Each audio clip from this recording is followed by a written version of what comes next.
Javarok, pesa vorgwelet, a het an deves amant, pe het an mitivis, gant an an dut pe pedet da doula koz amant ganeom. Tro heroina ar goz ne heta da re deus gret ar tro an deves, hag diou loden a vo laket, da genta nemrenerez ret evit breiz, hag oudeze, an nemrenerez dre ar guir hag etretan, e vo tout la amzer evit ma lakfer o goulenou d'ave klevet hag a responchou d'ave a rot. Setu klas kareom locha, pe gant eus tapet dija ur harderik dale damnei dustu ne heta. Bonjour et bienvenue à tous. Merci d'avoir répondu présent, aussi nombreux. C'est vrai, c'est un peu banal de le dire, mais c'est vrai que c'est important de voir que vous êtes venus tôt pour participer à cette journée pour une Bretagne autonome. Une journée, plutôt une demi-journée qui va se présenter en deux parties. Tout d'abord, une évidente nécessité d'autonomie avec Alain de Cloarec, Yves Lebailly, Yves Brun et Michel Feltin-Pallas. Ensuite, un petit moment d'échange où vous pourrez poser vos questions. Et la deuxième partie, l'autonomie par le droit, avec Francis Hulbert, Yvon Olivier, Johar Leclèche-Sidoum, Jean-Guy Talamoni et Louis Puig Igordi. Voilà, on terminera ensuite par une présentation du site Yes Brittany par Gwenaël Henry. Voilà, donc une matinée bien complète, bien chargée. Je vous remercie une fois de plus d'être là et je donne tout de suite la parole à Christian Troadec qui va nous dire un petit mot. Donc Christian Troadec, on ne présente plus, maire de Carhaix et vice-président du Conseil général, du Conseil régional et en charge des langues de Bretagne. Dege Mermat et Lorraine Glenmore, Dege Mermat et Carhaix, Kerben à Festivaliou. Merci à vous toutes d'être présents ici à l'espace Glenmore, à Carhaix, qu'on dénomme désormais capitale des festivals. Voilà, en espérant qu'un jour, peut-être, c'est en tout cas le travail qu'on a à établir aujourd'hui et la suite qu'on aura donné à cette matinée, de savoir quelle forme, quelle nature prendra ce rassemblement colloque tel qu'on a intitulé pour une Bretagne autonome et pourquoi pas un jour ici et ailleurs un festival pour l'autonomie de la Bretagne. Les Bretons aiment réfléchir, les Bretons aiment penser, aiment agir, mais ils aiment aussi faire la fête, s'amuser entre eux. C'est aussi cette identité, cet ADN qui est le nôtre. Et c'est vrai qu'ici à Carhaix, nous avons beaucoup de festivals. Il y a quelques jours se tenait dans cette même salle de l'espace Glenmore, le Festival du Livre. Je ne le dis pas par hasard parce que nous avons eu l'honneur, il y a quelques années, d'avoir dans nos rangs quelqu'un qui est présent ici aujourd'hui, qui fait l'honneur de sa présence. Et c'était la Corse qui était à l'honneur du Festival du Livre de Carhaix et de Bretagne. Jean-Guy Talamoni, président de l'Assemblée nationale de Corse à ce moment-là, qui nous fait le plaisir d'être présent aujourd'hui et qui témoignera, mais Sten l'a bien dit tout à l'heure, qui témoignera tout à l'heure aussi de l'évolution institutionnelle de la Corse et la manière dont le message qu'il voudra aussi porter aux Bretonnes et aux Bretons. Et puis évidemment, il y a à peine quelques jours, je vous parlais de la dernière édition, la 33e édition du Festival du Livre, c'était la Catalogne qui était à l'honneur. Et nous avions aussi le représentant du gouvernement catalan à Paris qui nous a fait l'honneur de sa présence. Et aujourd'hui, nous avons aussi un grand honneur à recevoir le ministre de la Culture catalan en exil, M. Louis Puig, qui est présent parmi nous et on le remercie aussi de sa présence. C'est un moment important pour nous et la chance avec les autres invités. Je pense aussi bien sûr à Michel Feltin-Pallas, journaliste, écrivain, peut-être futur président d'honneur du Festival du Livre de Carhaix, on ne sait pas. Ça, c'est les organisateurs qui en décideront, mais ce serait aussi un très bon choix s'ils en décidaient ainsi. Avec tous les autres invités qui, je vois Yvon Olivier, je vois Yves Brun, je vois Alain de Cloarec, je vois Gwenaël Henry, je vois tous nos amis qui sont présents dans cette salle pour débattre et témoigner justement du besoin d'autonomie pour la Bretagne. Cette initiative, elle n'est pas venue seule, elle a été la conjonction du désir, donc d'un besoin de la Bretagne de s'exprimer. Et je voudrais remercier tout particulièrement Thierry Jougourel, qui a été aussi à l'initiative de ce besoin de rencontre il y a quelques mois, alors même que sur les ondes résonnaient des propos, après, calmons-nous, c'était en pleine période électorale, juste avant la présidentielle et les législatives, de promesses, mais en tout cas d'espoir, et d'inquiétude pour nous aussi en même temps, d'espoir pour plein d'autres peuples à qui le gouvernement promettait de faire sauter le verrou institutionnel et constitutionnel. Je pense à la Guadeloupe, c'était le ministre Le Cornu qui était en visite après des troubles aussi en Guadeloupe. Mais souvent en France, pour que les choses évoluent, il faut qu'il y ait des troubles au préalable. Après des troubles en Guadeloupe, il avait ouvert la porte à la possibilité, en tout cas, d'une négociation, voire d'une discussion sur la question de l'autonomie pour la Guadeloupe. Puis très peu de temps après, à nouveau dans le cadre de troubles, cette fois-ci en Corse, le ministre de l'Intérieur, Gérald Darmanin, qui laissait entendre que la Corse aussi pouvait s'engager dans ce processus vers une voie d'autonomie de l'île de Beauté. Et puis nous, voilà, le petit coup de fil que Thierry m'a passé à ce moment-là, il était de cette nature, en disant « Et nous, les Bretons, on fait quoi en attendant ? Si le verrou constitutionnel saute, la Bretagne est-elle prête à exiger, à demander, à créer un rapport de force avec Paris pour obtenir les compétences dont elle a besoin, tout simplement pour l'avenir de son propre peuple ?» Et c'est à la fois l'espoir qui a été porté en Guadeloupe et en Corse, et en même temps l'inquiétude de voir peut-être que la Bretagne n'était pas en mesure de pouvoir, si Paris l'invitait à s'asseoir à la table des négociations, n'aurait pas été en mesure de pouvoir le faire. Heureusement, il y a eu un déclic à ce moment-là. Ce n'est pas des choses qui ont été calculées entre nous ni discutées, mais parce que sans doute l'opinion et les mentalités étaient mûres.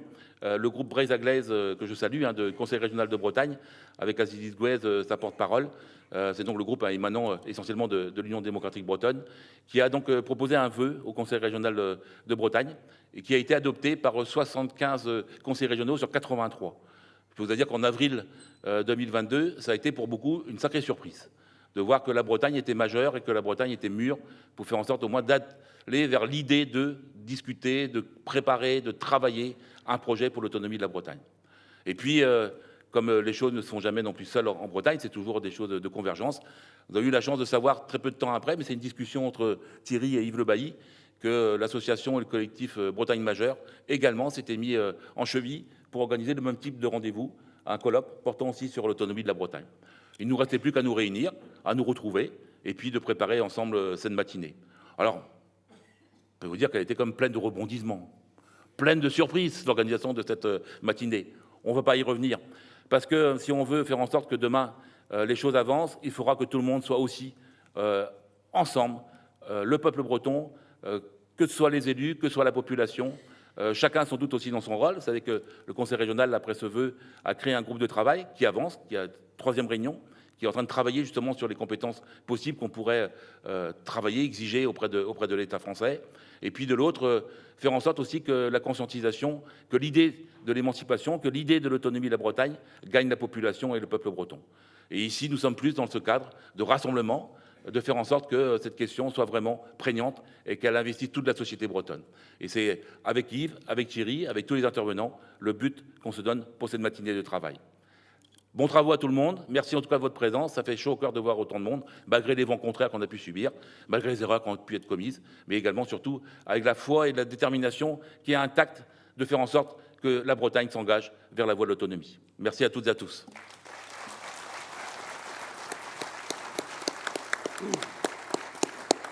Merci Bras. Un mot, Thierry. Ja, demat de rol, trugarez de rol da be an deut kenniverus irie karez evit komz di warben an emrene rez ar vro, a zo un dra red évident, evel juste. Bon, merci à tous d'être venus aussi nombreux, à tous et à toutes évidemment, d'être venus aussi nombreux à Carhaix aujourd'hui pour partager ce rêve, ce grand rêve, comme aurait dit Xavier Graal, sur la libération et l'autonomie de notre pays. Alors effectivement, je n'ai pas grand-chose à rajouter à ce que vient de dire Monsieur le maire et le vice-président du conseil régional, Christian. C'est vrai que je l'ai appelé un petit peu très tôt, un jour de mars ou d'avril, je ne sais plus quel jour, suite à un appel un peu furibard d'un copain qui est patron de presse, qui me dit « Mais quand même, Thierry, comment les Corses avancent ? Regarde, on parle d'autonomie pour la Corse, et nous, les Bretons, on est toujours derrière, on est à la traîne, on ne fait rien. Et la première chose à faire, c'est de s'unir pour obtenir l'autonomie, un pouvoir politique, des compétences pour arriver à gérer nos affaires nous-mêmes comme un peuple majeur, comme l'a dit Christian. » Alors effectivement, j'ai appelé Christian un matin et Christian, à 8h du matin, m'a répondu « Mais Thierry, c'est une idée formidable. Il faut relancer une espèce d'appel de Carhaix, Carhaix central pour ça. C'est un lieu formidable. Et puis c'est la capitale historique, des bonnets rouges, des gens qui nous tiennent tous chauds au cœur, évidemment. Et beaucoup d'entre vous ont participé à la seconde bataille des bonnets rouges, la seconde révolte des bonnets rouges, évidemment. Et on les retrouve avec plaisir ici aujourd'hui. Ce que je voulais dire aussi, c'est que c'est important de s'unir. Christian l'a dit. L'union fait la force, comme disent nos cousins belges, qui portent un nom celtique. Et je suis heureux, lorsqu'on a essayé de réunir des amis autour d'une table à Carhaix début mai, c'était le 7 mai, d'avoir eu une réponse favorable et positive de Jackie Flippo, président de l'Institut culturel de Bretagne, de Franck Darcel, avec nous aujourd'hui, du Parti breton, de beaucoup de gens, des individus, Jan Chouk, avocat connu, et puis d'associations, de partis politiques, etc. Certains nous ont abandonnés en cours de route, nous rejoindrons, peu importe, c'est comme ça qu'on avance. Et comme disait Guillaume d'Orange, il n'est pas nécessaire d'espérer pour entreprendre, ni de réussir pour persévérer. Et un proverbe français dit remets sur 100 fois sur le métier, remets ton ouvrage. Donc il faut continuer, ne jamais désespérer. Alors, juste un mot pour terminer. Je remercie aussi Christian Lafay, on ne le remerciera jamais assez, Monsieur Talamoni, figure de proue de la résistance corse, d'être avec nous aujourd'hui. Alors, Monsieur Talamoni, je l'ai interviewé pour le site Nihon Nunan, qui veut dire Sinn Féin, donc nous-mêmes en français, avant-hier. L'interview est en ligne pour ceux qui sont intéressés de savoir un peu plus ce qu'il pense et ce qu'il dit. Deux choses importantes de son discours, de son interview, c'est que le combat culturel précède le combat électoral, qui lui-même précède le combat institutionnel. Et je pense que, évidemment, comme il me l'a dit gentiment et humblement, il n'a pas de leçon en tant que Corse à donner aux Bretons, mais je pense que les Bretons peuvent s'inspirer quand même un petit peu de la lutte de nos amis corses. Et deuxième chose importante, il m'a dit aussi, vous le trouverez en ligne, il ne faut jamais lâcher la pression par rapport à Paris et à l'État français. Dès qu'on relâche la pression, Paris en profite pour recentraliser. Et je pense que c'est un message très très important de sa part des Corses aux Bretons. Voilà, ne jamais lâcher la pression par rapport à l'État français, à nos partenaires de l'État français ou adversaires pour certains, peu importe. Voilà, merci à vous. Et puis, je laisse la parole à Yves Le Bailly.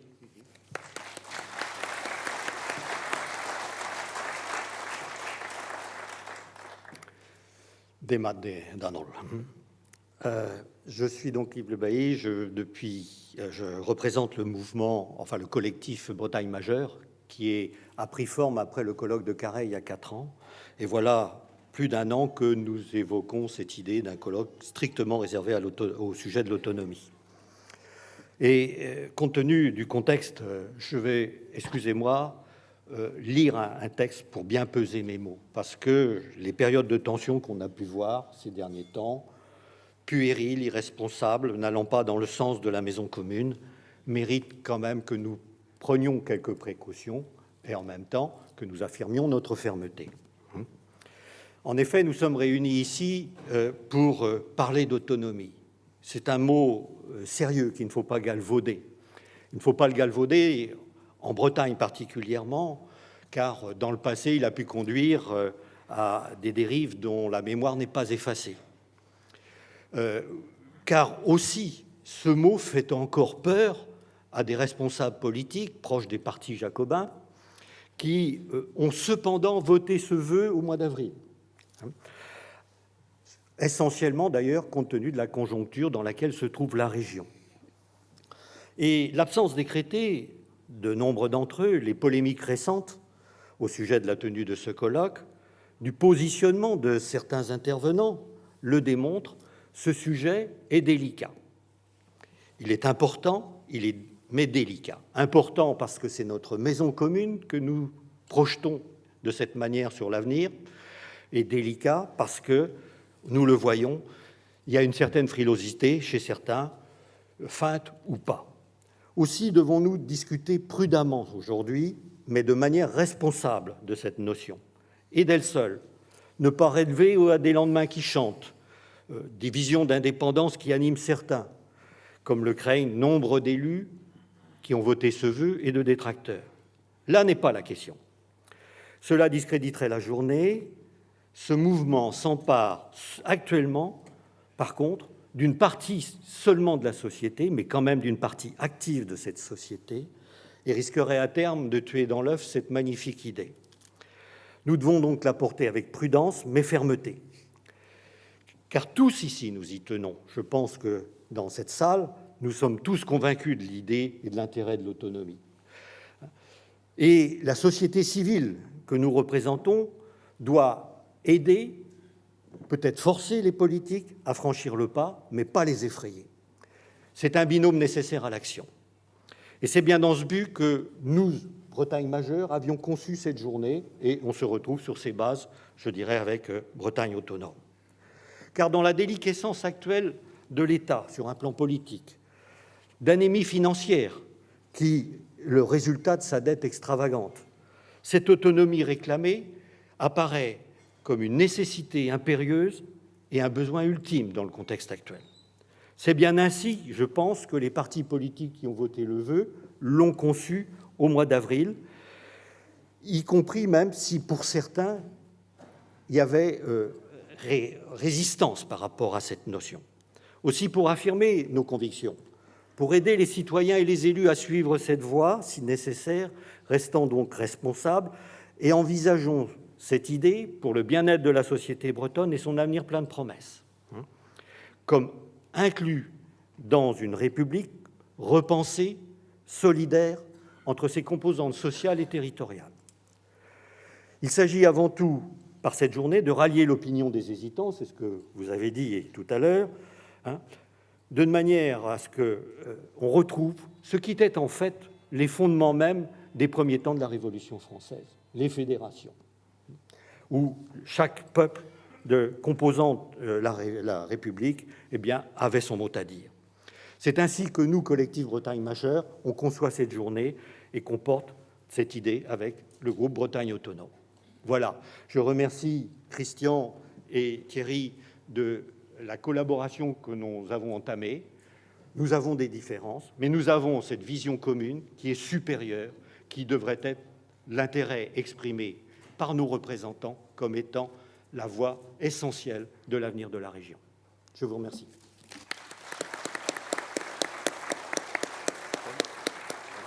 Voilà. Merci Brasdor.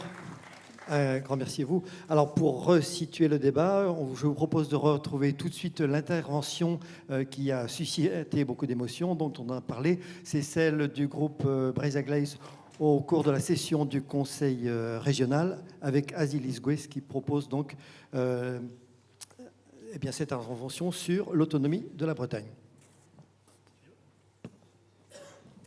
Mes chers collègues, la question de l'autonomie de la région Bretagne s'inscrit d'abord dans une histoire et un combat au long cours. Une histoire bretonne d'abord. La plupart d'entre nous, dans nos organisations politiques, associatives, culturelles, sommes les héritiers de militants qui ont revendiqué à leur manière et à des niveaux divers une forte décentralisation des pouvoirs, allant jusqu'au plaidoyer pour l'autonomie politique en ce qui concerne les inspirateurs de notre groupe, Braise Aglaïs. Ces hommes et ces femmes qui nous ont précédés se sont souvent frottés au jacobinisme des organisations auxquelles ils adhéraient, et ils ont mené des batailles politiques que nous pouvons évoquer, de René Plévin à Louis Le Pinsec ou Charles Josselin, pour prendre les deux mouvements politiques dominants des dernières décennies. Mais nous nous inscrivons également dans une histoire européenne, tant l'idée fédérale, le partage du pouvoir, des responsabilités et des moyens financiers entre l'État central et des régions dotées d'une véritable capacité de gouvernement est présente partout sur notre continent européen et en particulier à l'ouest de celui-ci. Nos voisins espagnols, italiens, belges, allemands, sans oublier les Suisses, ont mis ce mode de gouvernement au fondement de leur vie démocratique. Et nous puisons aussi notre inspiration du côté de nos amis écossais et gallois, qui ont su trouver le chemin de la dévolution dans un État, le Royaume-Uni, pourtant caractérisé, comme la France, par une forte tradition unitaire. Alors évidemment, nous sommes conscients du caractère quelque peu sulfureux de la notion d'autonomie dans la grammaire politique française. Nous avons depuis longtemps oublié que le 14 juillet 1790, la première célébration de la prise de la Bastille fut dénommée Fête de la Fédération. Mais dans la grammaire révolutionnaire française, le fédéraliste, le girondin, est devenu synonyme d'ennemi de l'intérieur, saboteur en puissance de la République. Pourtant, aujourd'hui, ce dont notre République française a tellement besoin, c'est bien d'une évolution de son architecture institutionnelle qui permette aux démocraties locales de se déployer selon des logiques différenciées, au plus près des réalités locales pour renouer le lien de confiance avec les citoyens. La Bretagne est prête, mature, pour s'engager sur ce chemin de l'autonomie législative, réglementaire et fiscale. Et parce que nous souhaitons avancer sur cette voie dans une atmosphère propice à un débat démocratique serein, et comme il convient de reconnaître et de rassurer celles et ceux qui saisissent mal ce en quoi consiste cette idée d'autonomie politique, nous avons privilégié une voie écrite, de facto juridique, au travers ce vœu que nous proposons à votre vote. Ce vœu s'entend donc comme une feuille de route précise et l'ouverture d'une discussion entre l'État et notre région se ferait selon 3 axes.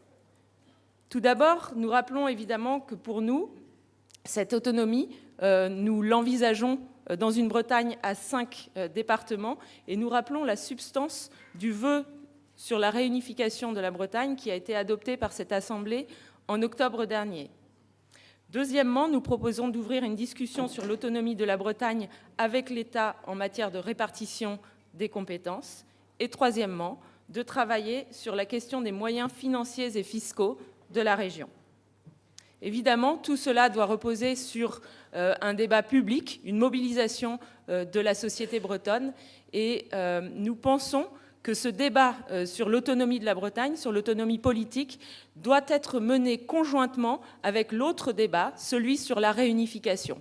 Et de fait, cette perspective d'intégrer une région dotée de compétences fiscales, réglementaires, législatives conséquentes pourrait bien être un argument décisif demain pour convaincre les élus et les citoyens de Loire-Atlantique de l'intérêt à rejoindre la région Bretagne.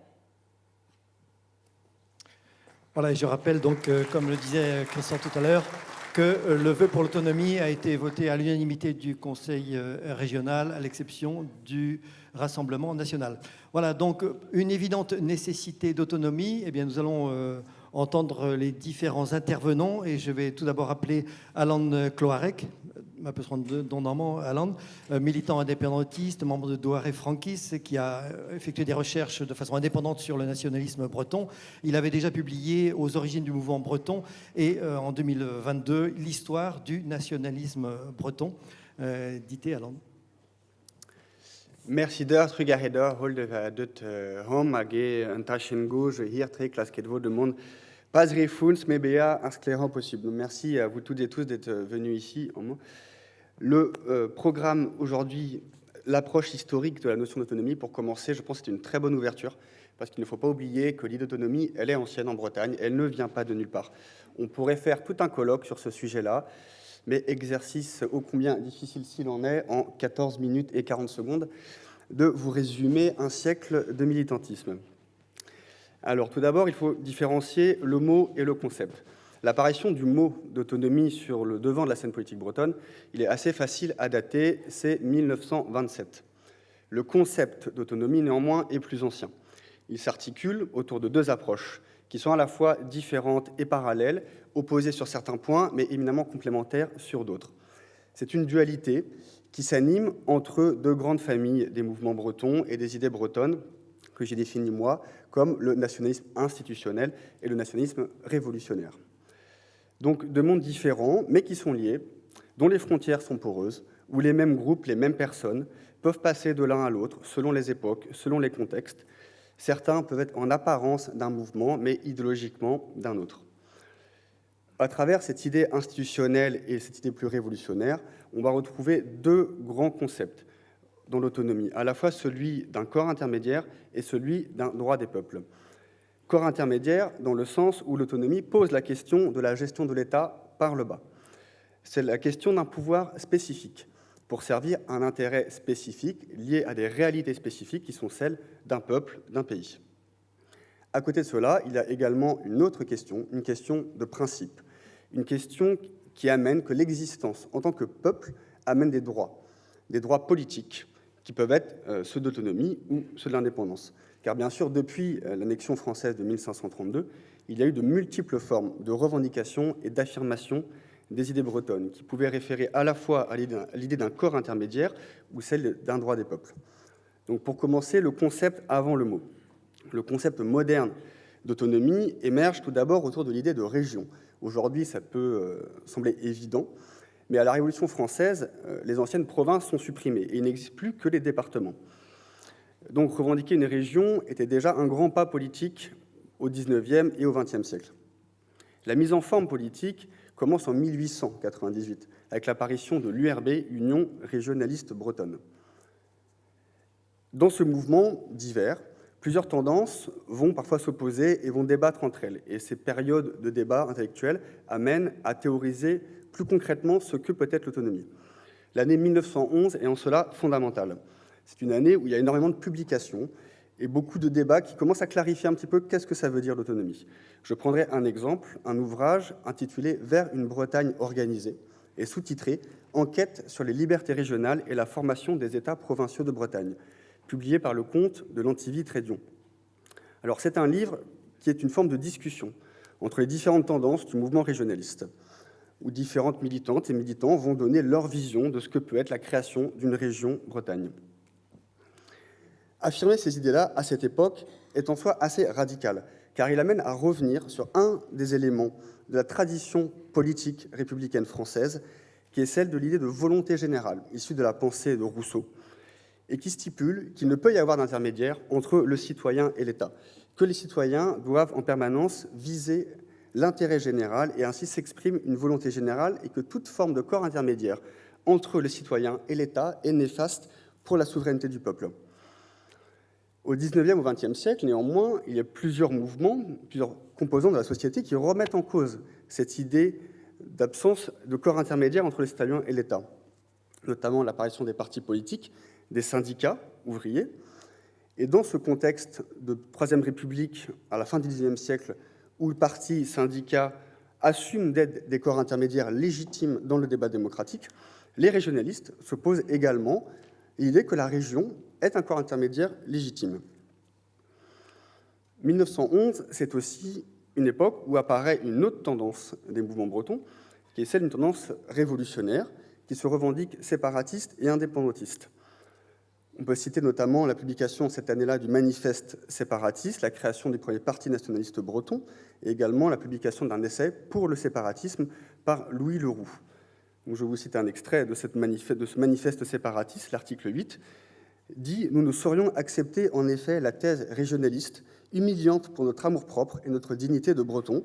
Nous considérons la Bretagne non comme une région du territoire français, mais comme une nation originale, asservie et opprimée comme la Pologne et l'Irlande. » Donc on voit que cette jeune génération, tous les signataires du manifeste, à l'exception d'Émile Masson, sont très jeunes, ont la vingtaine, sont plutôt sur une logique de rejet de la volonté régionale, de l'idée de région, de l'idée d'autonomie, pour privilégier uniquement la seule rupture radicale avec l'État français dans l'idée de séparation et d'indépendance. Malgré tout, dans leur texte, on voit le mot d'autonomie qui commence à apparaître dans certains paragraphes, certaines phrases, mais là, tout est un peu mélangé, c'est-à-dire que séparation, autonomie, indépendance veut dire plus ou moins la même chose, et c'est en fait l'idée de région à cette époque qui est critiquée par les séparatistes, qui renvoie à ce qu'est l'autonomie telle qu'on la définit aujourd'hui. Ensuite, l'apparition du mot autonomie dans la société. Pour ça, il faut attendre l'entre-deux-guerres, avec le mouvement Brézatao, qui va créer en 1927 un parti autonomiste breton, et ce qui va contribuer à populariser le mot d'autonomie dans la population. C'est-à-dire que ce mouvement fait parler de lui dans la presse, et donc le peuple en entend parler et commence à définir les autonomistes comme étant toute forme de mouvement politique breton, même culturel. C'est-à-dire que ce soit des notables très modérés ou des militants indépendantistes très radicaux, dans l'esprit populaire, le mot autonomiste renvoie à tout cet ensemble.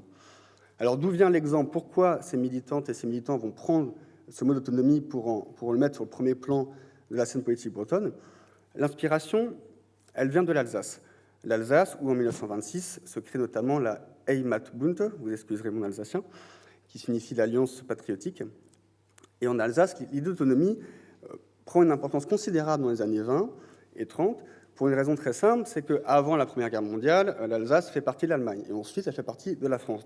Et quand elle est intégrée à la France, après 1918, elle vit donc sous un régime d'État central, alors qu'avant cela, avant la guerre, sous l'État allemand, elle avait beaucoup plus de liberté locale et avec une forme de statut d'autonomie.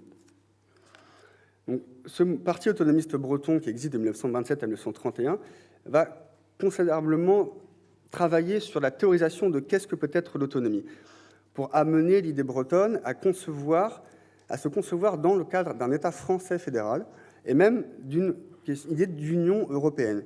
Dans les années 20, il y a un mouvement pan-européen très fort qui commence à se mettre en place.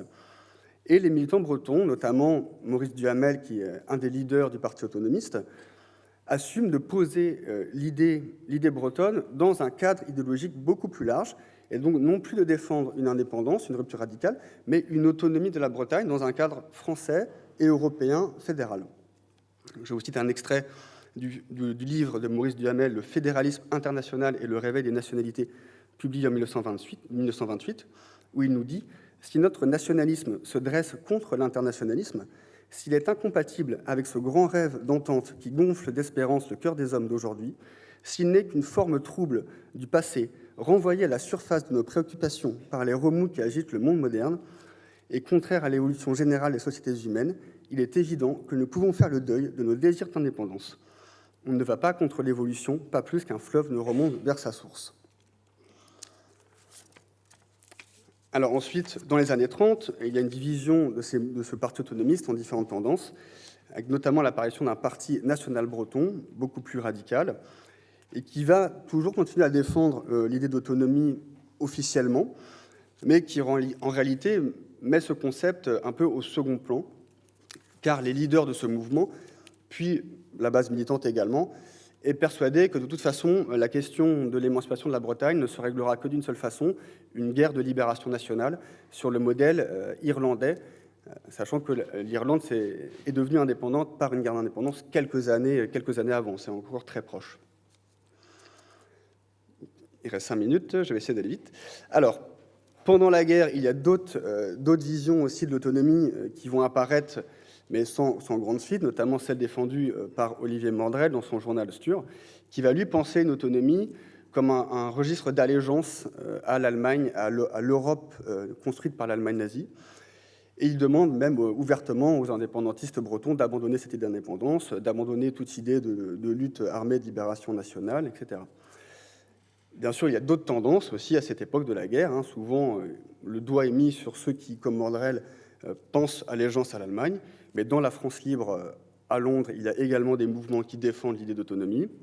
Dans la résistance également, il y a des militantes et des militants bretons qui continuent à concevoir que dans la Bretagne d'après la guerre, il y a un droit à l'autonomie et à la création d'une région qui s'impose.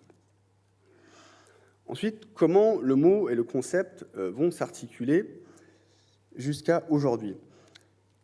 Comme je vous ai dit avant, il y a à la fois l'idée d'un corps intermédiaire et l'idée de droit des peuples qui peuvent se retrouver dans les différentes tendances des mouvements bretons.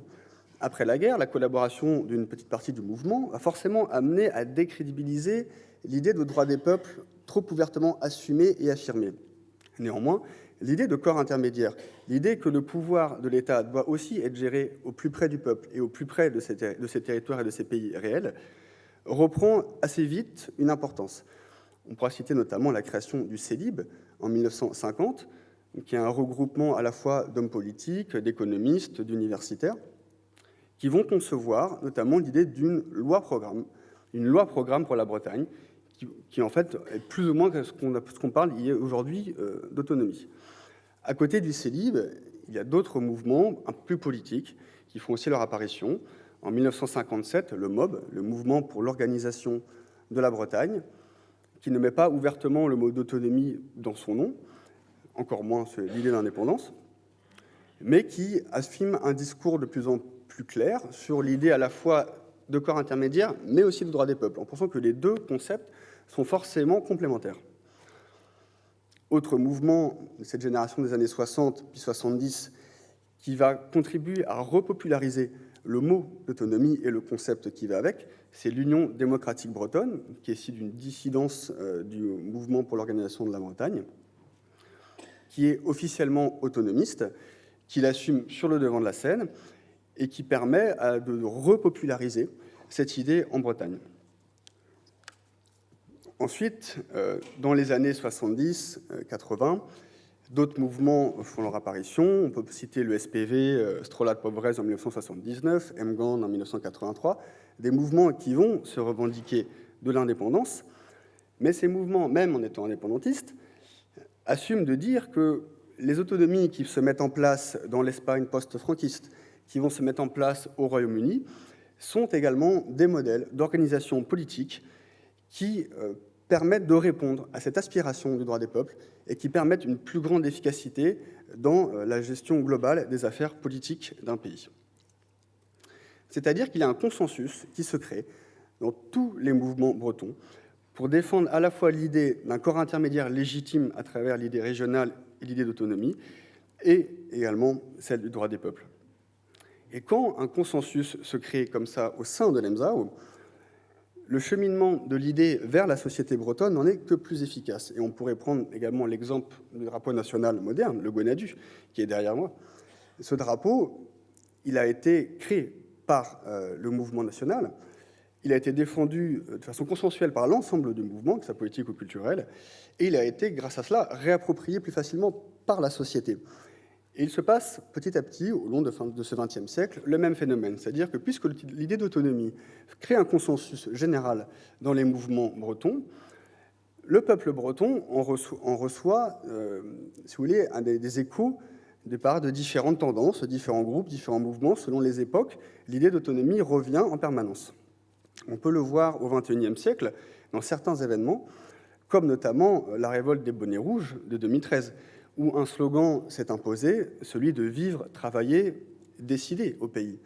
C'est-à-dire qu'on voit dans ce slogan une parfaite illustration à la fois de l'idée de corps intermédiaire, vivre, travailler, décider, donc l'idée d'avoir une gestion concrète des affaires politiques en local, mais au pays, donc l'idée aussi de l'existence d'un peuple et d'un pays qu'il y a derrière. Je citerai également un sondage qui date de 2019, assez récent, fait par DIBAB et Braille Civic Lab, qui montre que 64% des Bretons sont favorables à ce que la Bretagne prenne en charge des politiques publiques qui sont actuellement gérées au niveau national, et 62% favorables à la création d'une Assemblée de Bretagne qui regrouperait le Conseil régional et les conseils départementaux. Et bien sûr, on a vu la vidéo d'Azélis Gouet tout à l'heure, le vœu voté à la région par l'ensemble des partis politiques et donc par une majorité de partis politiques français sur la notion d'autonomie montre que ce concept, qui a travaillé depuis un siècle dans l'EMSAO, est en phase de réappropriation par la société.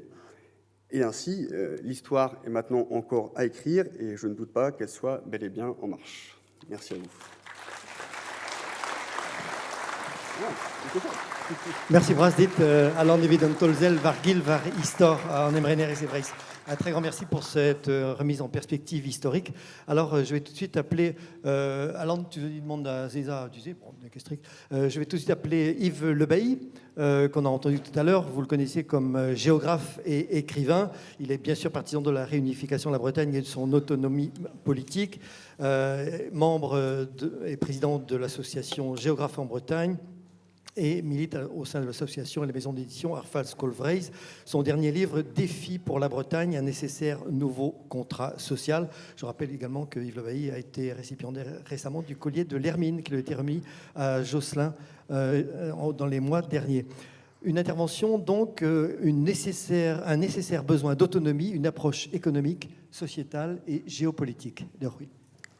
Je vous remercie. Bon. En 2018, en novembre 2018, il y a exactement 4 ans, à Morlaix, j'évoquais cela tout à l'heure, nous faisions un colloque qui avait réuni pratiquement 200 personnes sur l'état de la région, et il était très clair que derrière la vision idyllique, la vulgate merveilleuse qui nous était vendue par un certain nombre de nos responsables régionaux, la réalité était nettement moins favorable, et je vais en rappeler quelques traits. C'est à partir de là, dans les conclusions de cette journée, que s'est constitué le collectif Bretagne Majeure, quelques semaines plus tard, notamment à Carhaix. Et depuis 4 ans, donc, nous travaillons en ce sens. En effet, quand on écoute le discours officiel, eh bien, la Bretagne est une terre merveilleuse d'accueil de population, avec 25 à 30 000 habitants nouveaux chaque année, avec un équilibre de vie, des paysages merveilleux qui attirent aujourd'hui tous ces gens qui fuient les métropoles. avec un dynamisme économique, puisque le taux de chômage n'est que de 6,9% de la population active, c'est-à-dire un des taux les plus bas de France, hein, à 1,5 point en dessous de la moyenne nationale. Bon, on peut se gargariser de tout cela, la réalité est pourtant autrement moins idyllique. Hein, c'est une très forte reprise de l'émigration de la jeunesse, plus d'un tiers d'une génération, comme en 1900, dans les années 50. C'est une croissance démographique qui est essentiellement constituée par l'arrivée massive de populations de plus de 50 ans et qui pose donc un problème de gestion à l'avenir pour la région. C'est une activité touristique et de villégiature qui peut-être donne l'illusion d'une vitalité sociale et économique, mais qui est en fait un élément destructeur des équilibres économiques et sociaux d'une grande partie de la région. La question du logement qui est récemment posée en est le révélateur. C'est des questions vitales qui deviennent maintenant sans réponse, comme celle que nous avons vécue cet été à propos de la ressource en eau, mais aussi sur l'état des eaux continentales et marines. C'est surtout quelque chose qui est lancinant depuis les années 60, même 50, c'est cette érosion permanente des activités primaires. Je ne parle pas de l'agriculture qui, pour la Bretagne, 5 départements en 1970, portait encore 200 000 exploitations agricoles et qui maintenant en porte à peine 30 000. Hein. Donc, et même chose, j'y reviendrai peut-être tout à l'heure, sur la pêche, hein, où aujourd'hui, on s'attend par exemple au cours de l'année qui vient, sur le port le plus actif du Finistère, le Guilvinec, à voir plus de la moitié de la flottille arrêter son activité hein, en semi-hauturier. Donc on est bien là sur des questions qui sont problématiques. Parmi elles, une qui nous est renvoyée en permanence dans la figure, qui est celle de la déficience de la production énergétique sur notre territoire, les ruptures territoriales, etc. Le point qui, je pense, est à l'origine du vœu qui a été voté en mois d'avril, c'est essentiellement, et c'est pour ça qu'il y a eu unanimité, la difficulté du budget régional.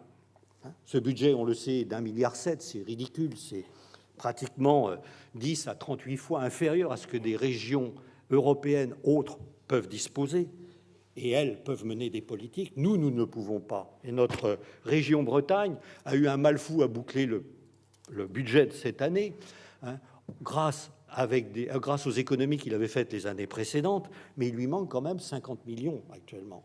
Et si le vœu a pu se faire, y compris chez des gens qui sont plutôt réfractaires à cette idée d'autonomie, c'est bien parce que cette question financière est essentielle. Essentielle ne serait-ce que pour faire fonctionner le quotidien. Donc la question d'autonomie, aujourd'hui, elle est posée par tous ces dysfonctionnements, toute cette régression de la vie économique et sociale de la région. Et cette régression n'est que le résultat, en fait, d'une soumission à un ordre économique polarisant, celui de l'Union européenne, mais aussi d'un ordre politique dominant qui impose ses choix politiques sans que les populations ne soient concernées. Et ce qui est terrible, c'est que depuis une quinzaine d'années, en gros depuis la crise de 2008, eh bien, ces deux visions fonctionnent de concert, dans une absence totale de gestion et de prévision, de prospective, comme nous le disons en tant que géographes. Donc, notre classe politique aujourd'hui et notre région sont soumises à ce diktat des deux logiques de la polarisation et du libre marché d'un côté et de la concentration qui se radicalise de plus de l'autre. Alors je vais prendre un ou deux exemples significatifs qui montrent bien les limites de ce type de politique. La politique énergétique, justement. La politique énergétique est très révélatrice. La Bretagne 5, actuellement, produit 16% de ses besoins en électricité. Donc on n'arrête pas de dire les Bretons ne sont pas responsables. Ils sont responsables dans d'autres domaines où ils sont en surproduction. Mais là, comme par hasard, cette question vitale de l'énergie est montrée du doigt. Et on le voit bien à travers de multiples exemples. Dans les années 80, les choix sur le nucléaire, que fort heureusement nous avons repoussés. Mais aujourd'hui, les choix sur l'éolien offshore, qui sont tout aussi problématiques, mais qui passent mieux parce que c'est soi-disant écologique. Mais quand on regarde ce qui s'est passé en baie de Saint-Brieuc, quand on regarde les débats qu'il y a aujourd'hui au large de Groix et Belle-Île, eh bien, on se rend compte que ce n'est pas aussi idyllique que cela. Et encore une fois, ce sont des systèmes qui s'imposent dans des visions capitalistiques au jeu et au choix des populations. Cet exemple-là est très intéressant, et notamment celui de la baie de Saint-Brieuc, qu'on pensait pouvoir ne plus apparaître, et qui montre bien qu'un choix aussi important que le choix énergétique, quand il est vécu dans des grands machins, comme sont ces parcs éoliens offshore, eh bien, est problématique pour les populations. Dans le même temps, on oublie de dire que le pays du Mené va être l'année prochaine autosuffisant en énergie, et en énergie propre, en énergie verte. Mais ça, c'est le produit d'une volonté d'un groupe social qui, sur son pays, a visé son autonomie énergétique. Et ce qui se fait dans le Mené peut être fait dans maints, je dirais, territoires, pays de Bretagne. Alors pourquoi ne l'envisage-t-on pas ? Parce que l'énergie est vécue comme étant un système de multinationales qui font fonctionner les réseaux bancaires avant toute chose. Mais on est très loin de ce qui est une responsabilité énergétique telle qu'on pourrait la souhaiter, qui suppose une responsabilisation des populations par rapport à leurs besoins, une réelle information sur les enjeux, donc accepter les inconvénients et les défauts de ce choix, une démocratisation du projet qui suppose des débats et une concertation. Et je rappelle que le mot concertation apparu il y a une vingtaine d'années veut dire construire ensemble. Or, ce qui est terrible quand on entend les politiques, ils disent on se concerte. On concerte. Ils oublient le se, c'est-à-dire qu'ils oublient la moitié du débat. Et ça passe par nécessairement une décentralisation de la politique énergétique. Bon. On pourrait prendre d'autres exemples, comme les Landes de Bretagne, qui sont dramatiquement anémiées, comme la question de la pêche. Juste une petite parenthèse, mais quand le traité de Granville a été remis en cause par le Brexit il y a 2 ans, eh bien, il est terrible de se dire que Jersey discutait avec Bruxelles, qui discutait avec l'État français pour rediscuter un accord qui avait été conçu entre pêcheurs bretons et pêcheurs jerseyais, directement, sans passer par l'appareil européen et étatique. Pourquoi la région Bretagne, aujourd'hui, ne peut plus discuter ce genre de choses ? C'est un véritable problème. Alors, on voit bien que cette question est aujourd'hui une question de nécessité. Mais moi, je me place en tant que géographe dans une autre vision de l'autonomie. Nous vivons aujourd'hui dans une période de bouleversement énorme, comme l'humanité n'en a que très rarement rencontré, sinon depuis la révolution néolithique. La crise climatique, la mondialisation conduisent à une remise en cause totale de nos modèles de vie, et c'est bien ce pourquoi j'ai écrit l'ouvrage Défi pour la Bretagne.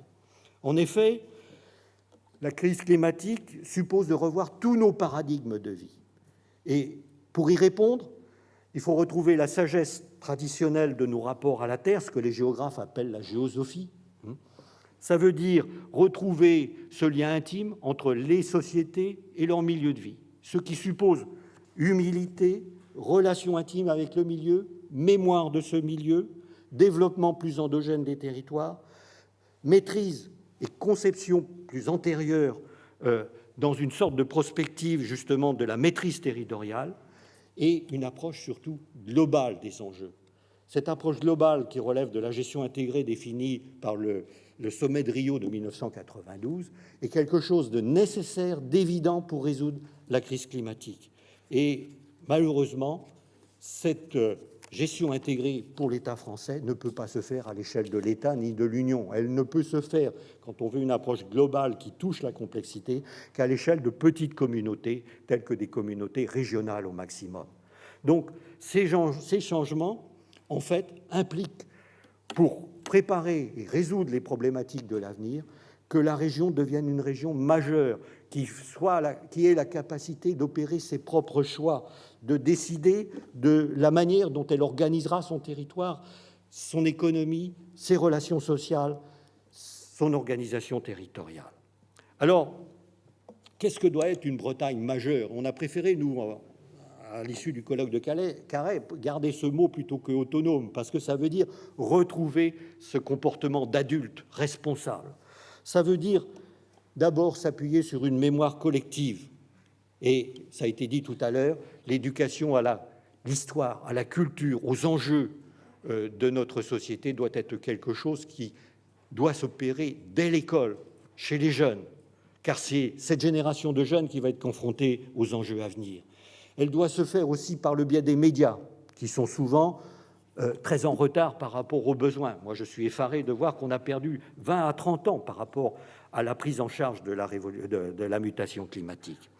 Ça veut dire donc que l'appareil scolaire est à remettre en cause dans ses programmes, dans ses choix, et surtout à un moment où on se rend compte que l'appareil scolaire national est en déliquescence. Ça veut dire, deuxième chose, s'appuyer sur une organisation territoriale et politique autre que l'actuelle. Et il est très clair, mon ancien camarade, Monsieur Laurent, l'ancien directeur de l'INSEE, Loïs Laurent, pardon, disait toujours qu'il n'y a que 3 niveaux seulement de gestion qui doivent prévaloir: la commune, le pays, la région. Et on voit bien que tout cela, aujourd'hui, remet en cause l'ordre de nos départements, mais pire encore, l'ordre de nos intercommunalités, qui sont par définition antidémocratiques.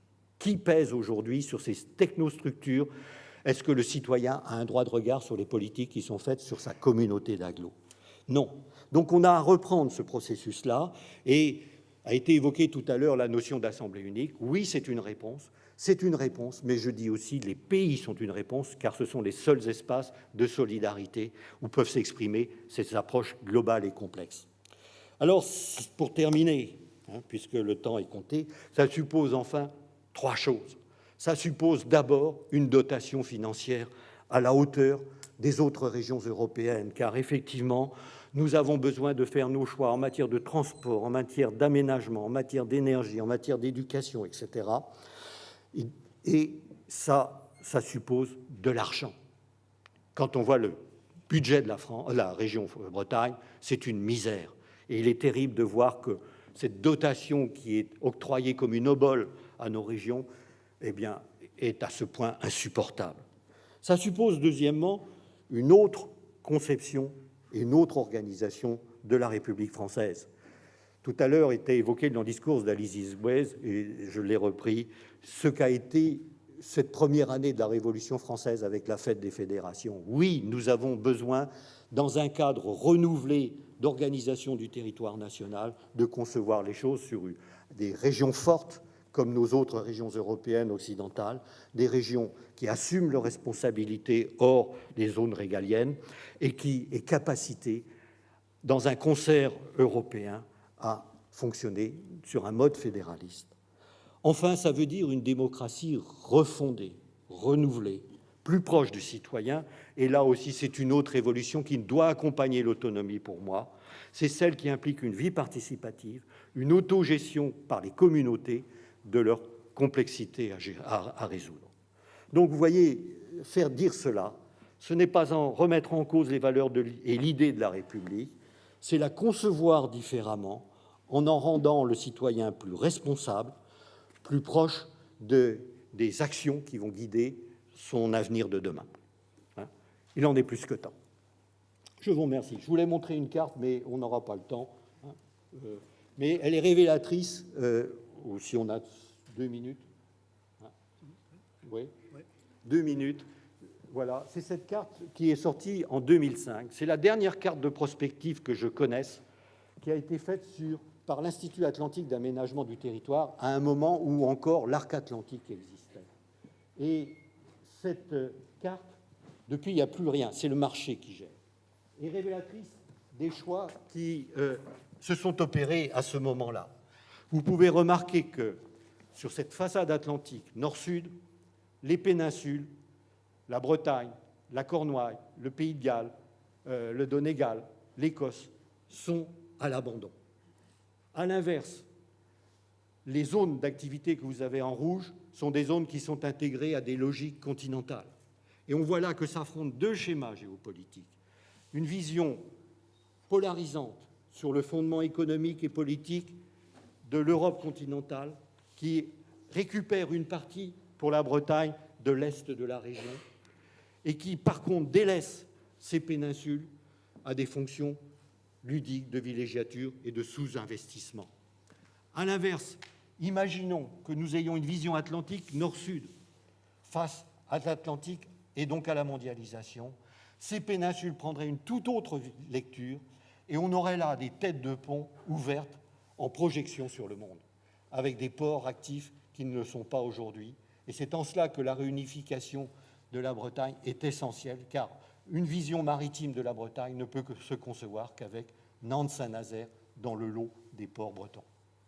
Je vous remercie. Merci Brasdorf, Yves Le Bailly. Digas a randor de zonge et vos moyens d'or zevel goulenu aux à Brésil Générin à Bentuchantic. Je vous rappelle donc qu'on pourra poser des questions tout à l'heure aux intervenants. Je vais appeler tout de suite Yves Brun. Yves Brun est expert comptable, enseignant, formateur dans les domaines de la gestion, comptabilité et droit fiscal. Son activité professionnelle et son intérêt personnel lui ont donné une très bonne connaissance du tissu économique du territoire dans le monde de l'entreprise, de la culture bretonne. Et il est co-auteur de l'ouvrage « Le nouveau défi armoricain » où il traite particulièrement de la reconstitution des comptes publics en Bretagne. Son intervention, une Bretagne autonome serait-elle viable financièrement? Bonjour à tous.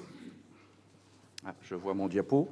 Alors j'espère, après ces excellents exposés, que je ne vais pas plomber l'atmosphère. S'il vous plaît, restez dans la salle, parce que je vais vous parler de finances publiques. Donc souvent, ce n'est pas un sujet qui est forcément très intéressant. Alors je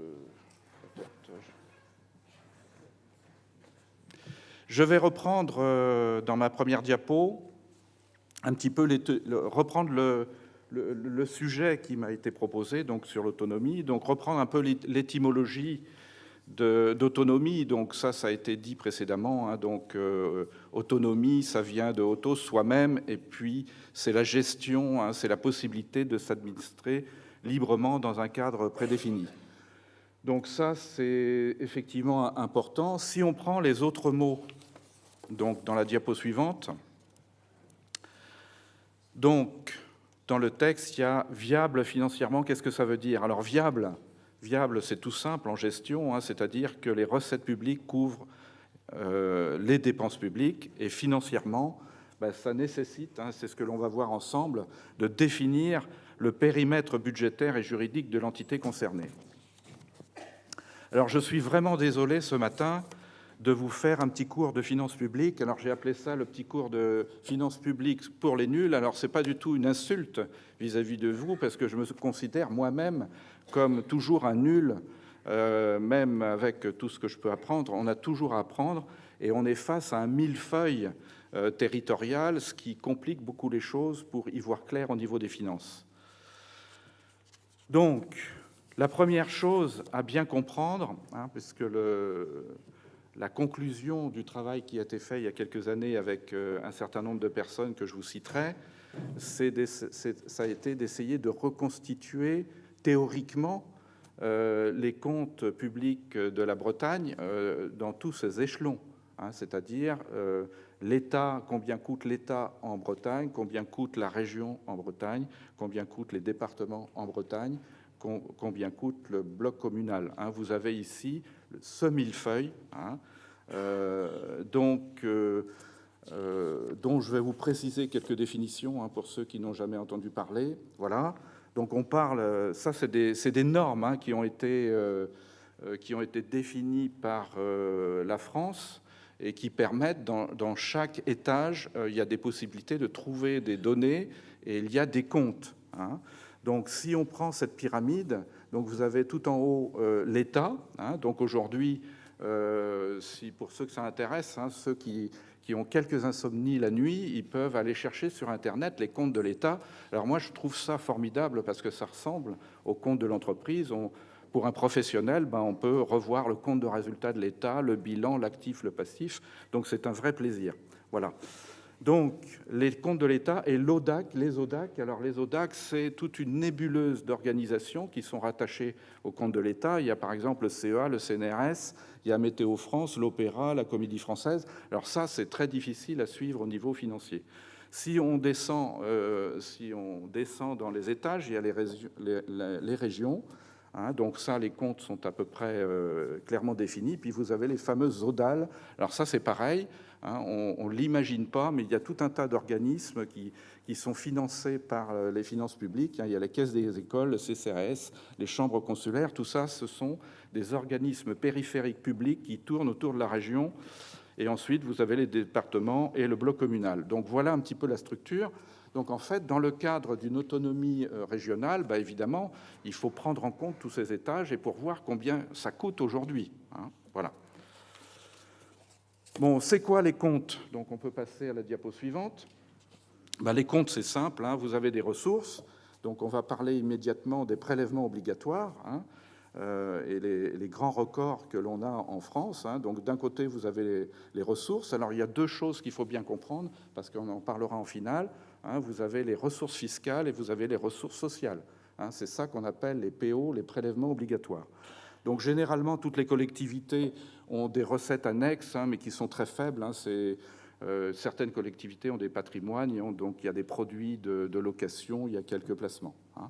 Et donc, en face, dans les emplois, vous avez toutes les dépenses publiques, hein, de l'État, des ODAC, des APUL, etc. Donc, voilà les comptes nationaux, hein, qu'il a fallu découper pour essayer de voir ce que ça donne au niveau régional. Dans la diapo suivante, et je passe rapidement, voilà une idée un peu aujourd'hui de la répartition des prélèvements obligatoires. Je vais vous donner du détail par la suite. Ce que l'on peut dire aujourd'hui, c'est que les prélèvements sociaux, notamment, sont très importants. Et il y a depuis quelques années un peu une confusion entre les prélèvements sociaux et fiscaux, puisqu'en fait, je ne sais pas quel est votre statut, mais y compris ceux qui sont en retraite, les salariés, on vous prélève la CSG, qui est un prélèvement en fait social, mais qui en fait est un impôt, hein. Donc en fait, puisque sur tous les revenus, on vous prend la CSG, donc c'est considéré comme un impôt, mais ça vient consolider en fait les charges sociales. Dans la diapo suivante, je vous mentionne aujourd'hui le poids des prélèvements obligatoires.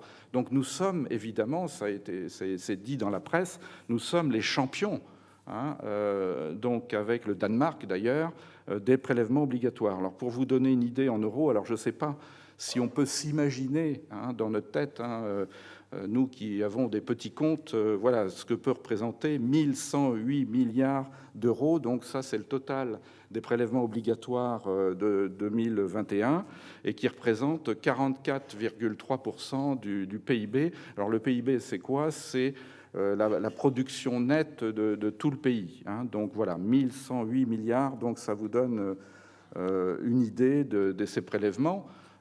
Donc pourquoi je mets ça en évidence? Parce qu'en fait, si on veut recalquer ça sur une région, ça nous donnerait une idée du budget possible que l'on pourrait avoir. Évidemment, à la diapo suivante, c'est affreux, ça, c'est la montagne des prélèvements, hein. Bon, je ne veux pas faire la polémique, mais en fait, on nous prélève de plus en plus et on s'aperçoit quand même, hein, ça a été dit, on a parlé tout à l'heure de mots de déliquescence, c'est qu'on trouve quand même en tant que citoyen qu'on a de moins en moins de services publics et on a de plus en plus de prélèvements. Bon, voilà, c'est une petite remarque. Alors, si on regarde un peu dans le détail, à la diapo suivante, hein, sur les derniers chiffres, donc les prélèvements obligatoires, il y en a 54, hein, presque 55% qui sont des prélèvements fiscaux, hein. Alors, les prélèvements fiscaux, c'est quoi? C'est l'impôt sur le revenu, c'est l'impôt sur les sociétés. Les 17% sur la consommation, c'est la TVA. Et puis les 8% sur les biens, c'est tous les impôts sur les donations, les successions. Et 45%, c'est sur les cotisations sociales. Et donc vous avez effectivement 34% de cotisations sociales, donc que l'on prend à chaque fois, c'est sur les salaires, sur les revenus, sur les pensions de retraite. Et vous avez, alors ça on en parle très peu, parce que ça devait être un impôt temporaire, mais on se rapproche du prélèvement TVA, c'est la CSG. La CSG aujourd'hui est prise sur tous les revenus, hein, les plus-values, les retraites. Il y a même, si vous avez un peu de placement sur un livret, hein, les livrets d'épargne, hein, même si vous avez 2,50 € de produits financiers, on vous prend quand même de la CSG et ça représente, hein, pour vous donner une idée, hein, la TVA est l'impôt majeur sur la consommation, 185 milliards. Et ben la CSG, on est à 125 milliards. Hein, et aujourd'hui, c'est effectivement le taux de CSG sur les revenus, c'est entre 9 un peu plus de 9% et 6% selon les revenus. On peut passer à la diapo suivante, qu'on passe très vite, puisque ça, c'est les pourcentages. Donc, on peut passer cette diapo. Voilà. Alors, parlons de la Bretagne maintenant. La Bretagne, donc, c'est une péninsule, vous le savez, vous connaissez bien, c'est un beau pays, ça a été dit précédemment. Sa superficie, c'est 6,25 au niveau de la France. Simplement pour remettre les pendules à l'heure, c'est-à-dire que souvent on entend, bah oui, mais les régions, elles ne peuvent pas être autonomes parce qu'elles sont petites, etc. Mais simplement, si on compare, on peut comparer. Alors, j'ai positionné la Bretagne B4 et la Bretagne B5 donc en surface. Donc c'est une surface qui est proche de l'Albanie, de la Belgique, d'Israël, de la Moldavie et la Slovénie, qui sont des pays à part entière. Si on passe si on prend le critère population, donc B4 3,3 millions, B5 4,7 millions, là c'est pareil, on retrouve un certain nombre de pays qui sont totalement indépendants et autonomes. Si on prend l'Irlande par exemple, en B5, on est très proche de la population de l'Irlande puisque l'Irlande faisait 4,8 millions. Alors qu'est-ce que ça donne au niveau je dirais, de la production économique? Alors, parlons du PIB. Je sais très bien aujourd'hui, et moi je fais partie de ces personnes-là, le PIB ne dit pas tout. C'est comme d'ailleurs les comptes d'une entreprise, les comptes financiers ne disent pas tout du contenu, de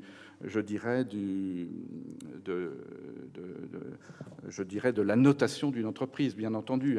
Il y a aujourd'hui d'autres indicateurs, notamment sur le bien-être, sur l'écologie, qui peuvent être mis en place. Malgré tout, le PIB donne une idée.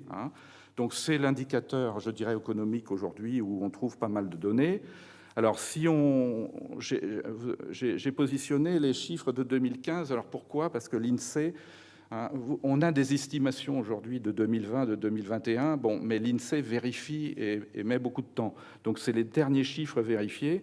Donc si on prend la Bretagne B5, c'est 256 milliards d'euros, donc ce qui représente à peu près 6% du niveau national. Ce qui est assez curieux dans toutes les données économiques, financières, etc. La Bretagne B5, c'est 6%, la Bretagne B4, c'est 4 et quelques %. Et donc ça donne une idée aussi, ça peut donner une idée quand on fait des calculs, je dirais, de revenus et de coûts. Alors, vous avez les décompositions des 133. Si on prend la Bretagne B4, on est presque à 100 milliards donc, d'euros. Alors, ça a été dit par mon collègue Yves Le Bailly tout à l'heure. C'est une misère, le budget de la région Bretagne, puisque effectivement, dans les chiffres de 2019, on était à 1,7 milliard. Et qui est totalement dépendant, enfin presque totalement dépendant des dotations de l'État. Si on regarde la diapo suivante, et ça c'est une donnée qui est parue d'ailleurs dans une revue que j'ai trouvée très bien parce que ça donne tous les chiffres au niveau de la Bretagne, ça a été fait par le Télégramme, donc c'est des informations qui sont un peu effrayantes pour nous parce que vous voyez la comparaison des budgets, quand vous voyez le budget effectivement en Allemagne d'un certain nombre de régions, 61 milliards, et nous on est à 25 milliards pour l'ensemble des régions françaises. Donc voilà, tout est dit. Alors pourquoi il y a ça? Parce qu'en fait, pour faire simple, aujourd'hui, les prélèvements fiscaux, la majorité des prélèvements fiscaux partent de l'ensemble des régions et va directement à l'État central, et ensuite l'État central redistribue par le système de dotation. Il y a aujourd'hui la partie de liberté des collectivités pour lever l'impôt est très faible. Donc il reste la taxe foncière, même la taxe d'habitation, donc le cadeau qu'a fait Macron dernièrement. En fait, l'État dit vous ne levez plus la taxe d'habitation, mais moi, en contrepartie, je vous donne une dotation. Ça veut dire que c'est un assujettissement supplémentaire. Voilà. Donc, ça, c'est notre fonctionnement. Et dans la plupart des pays, et ça a été dit aussi précédemment, vous prenez la Belgique, vous prenez l'Allemagne, vous prenez la Suisse, vous prenez l'Espagne, que je connais bien, notamment j'ai étudié le fonctionnement dans la province, dans la communauté d'Euskadi.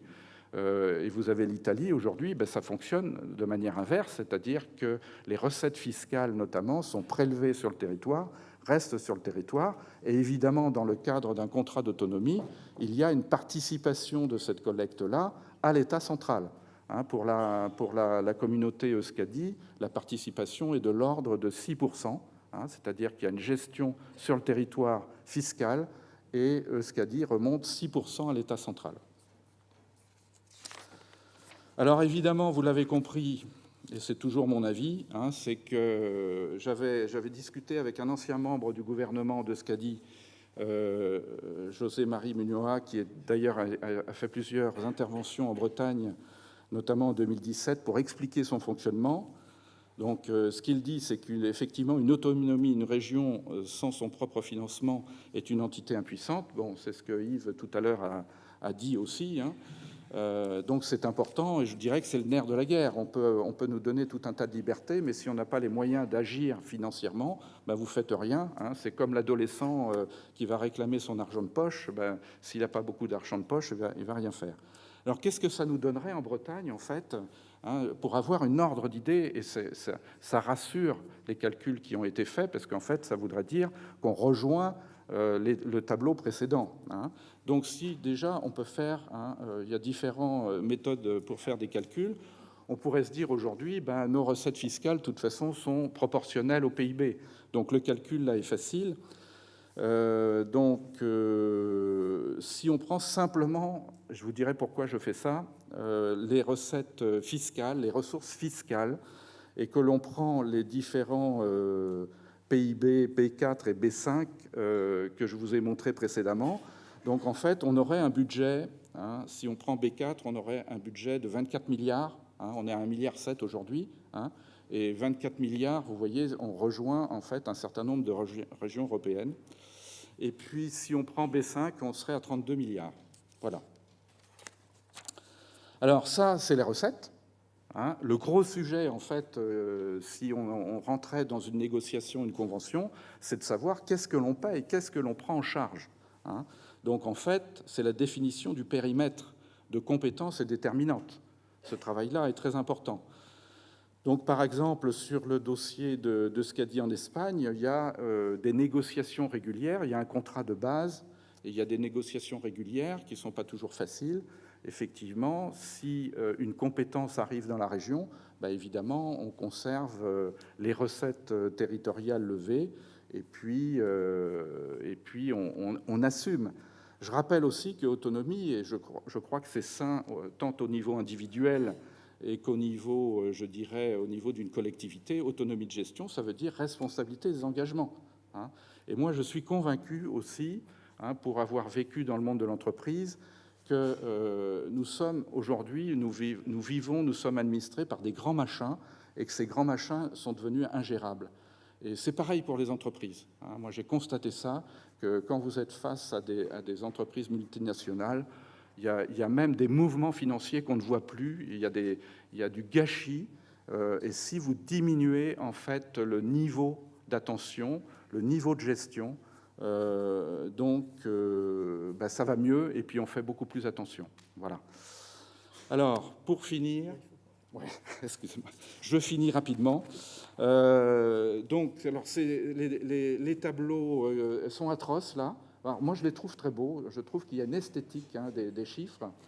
C'est simplement pour vous dire. Alors, ces travaux-là sont détaillés dans un ouvrage qui a été fait. Alors, les chiffres datent un petit peu parce que ça date de 2013. Je rends hommage à celui qui a initié cet ouvrage-là. C'est un de mes maîtres, c'est Claude Champeau, qui a été conseiller d'État et qui a été un membre fondateur du CELIB. Et c'est lui qui nous avait demandé de faire ces travaux-là. Donc, il a écrit plusieurs livres d'ailleurs. Et c'est simplement, je ne vais pas passer parce qu'il n'y a pas le temps sur toutes les lignes. En fait, ce qui a été fait, ces travaux-là qui datent, ils seraient à refaire, ils seraient à remettre à jour. C'est pour montrer aujourd'hui que, en prenant les recettes, alors là, on n'a pas pris un pourcentage du PIB, c'est qu'on a détaillé, on a recherché, parce que ça n'existe pas, les comptes publics bretons, donc il faut les faire, et ils sont, je dirais, quelque part, certaines données, c'est très difficile à trouver. Donc on a repris ligne à ligne les recettes TVA en Bretagne, les recettes impôts, etc. Et on a pris ligne à ligne aussi donc combien ça coûte, combien coûte l'État en Bretagne, combien coûte, etc. Alors évidemment, il y a des choses qu'on est obligé d'évacuer. Alors pourquoi je parle très peu aussi des charges sociales? Parce que ce qui me paraît impossible aujourd'hui, c'est qu'il y ait je dirais, une régionalisation de la gestion des retraites. Pourquoi? Parce qu'en fait, si vous comparez les ressources de cotisation de retraite sur le territoire breton par rapport aux pensions à verser, c'est la catastrophe. Pourquoi? Parce qu'on est devenu la deuxième région qui accueille les retraités. La première région étant le sud-est. Alors les chiffres existent, ils sont dans le livre, et ce que je peux vous dire, puisque c'est la question du rapport, c'est que c'est possible. C'est possible, c'est-à-dire que certains... on a tout dit sur l'autonomie financière, que tout l'argent remontait à Paris. Ben non, pas tout à fait, puisqu'en fait, il y a quand même des institutions d'État qui sont sur le territoire, ou que c'est impossible. Mais non, c'est possible. Les comptes seraient équilibrés. Et je suis sûr qu'avec les tribus qu'il y a en Bretagne, notamment les Léonards et les Bigoudins, on instillerait une très bonne gestion et qu'on serait bénéficiaire. Voilà. Je finis. Alors, ce qui me tient à cœur, il y a trois points que je voudrais dire. C'est que, en tant que citoyen, et évidemment, je sais très bien que c'est difficile, ça prend la tête, qu'il faut avoir le niveau. Mais l'article 14 de la Constitution, de la Déclaration de 1789, dit que tous les citoyens ont le droit de constater par eux-mêmes ou par leurs représentants la nécessité de la contribution publique, de consentir librement et d'en suivre l'emploi, d'en déterminer la quotité, etc. C'est-à-dire qu'aujourd'hui, moi, je considère qu'il n'y a vraiment plus de démocratie à ce niveau-là. Bon. Autre chose, et ça fait partie un peu de ma philosophie, et je vous conseille d'ailleurs un auteur qui a écrit il y a bien longtemps, c'est Léopold Kohr, et qui a écrit un petit ouvrage, « Une Bretagne libre est-elle viable ?» Cet intellectuel donc, part de l'idée que partout où quelque chose ne va pas, quelque chose est trop gros. C'est « small is beautiful ». C'est-à-dire que, et moi je suis convaincu que ça, c'est-à-dire qu'il faut qu'on ait des structures à taille humaine pour qu'elles soient bien gérées. Il y a et pour finir, donc, il y a un philosophe actuellement qui a repris cette idée-là et qui a sorti aussi un livre qui parle de ça, c'est Olivier Rey, que je vous conseille, et qui parle dans toute l'organisation sociale de la question de la taille. Et moi je suis convaincu que ça, c'est que voilà, il y a une question de taille. Voilà, j'espère que je ne vous ai pas trop ennuyé avec tous ces chiffres et je vous remercie de votre attention.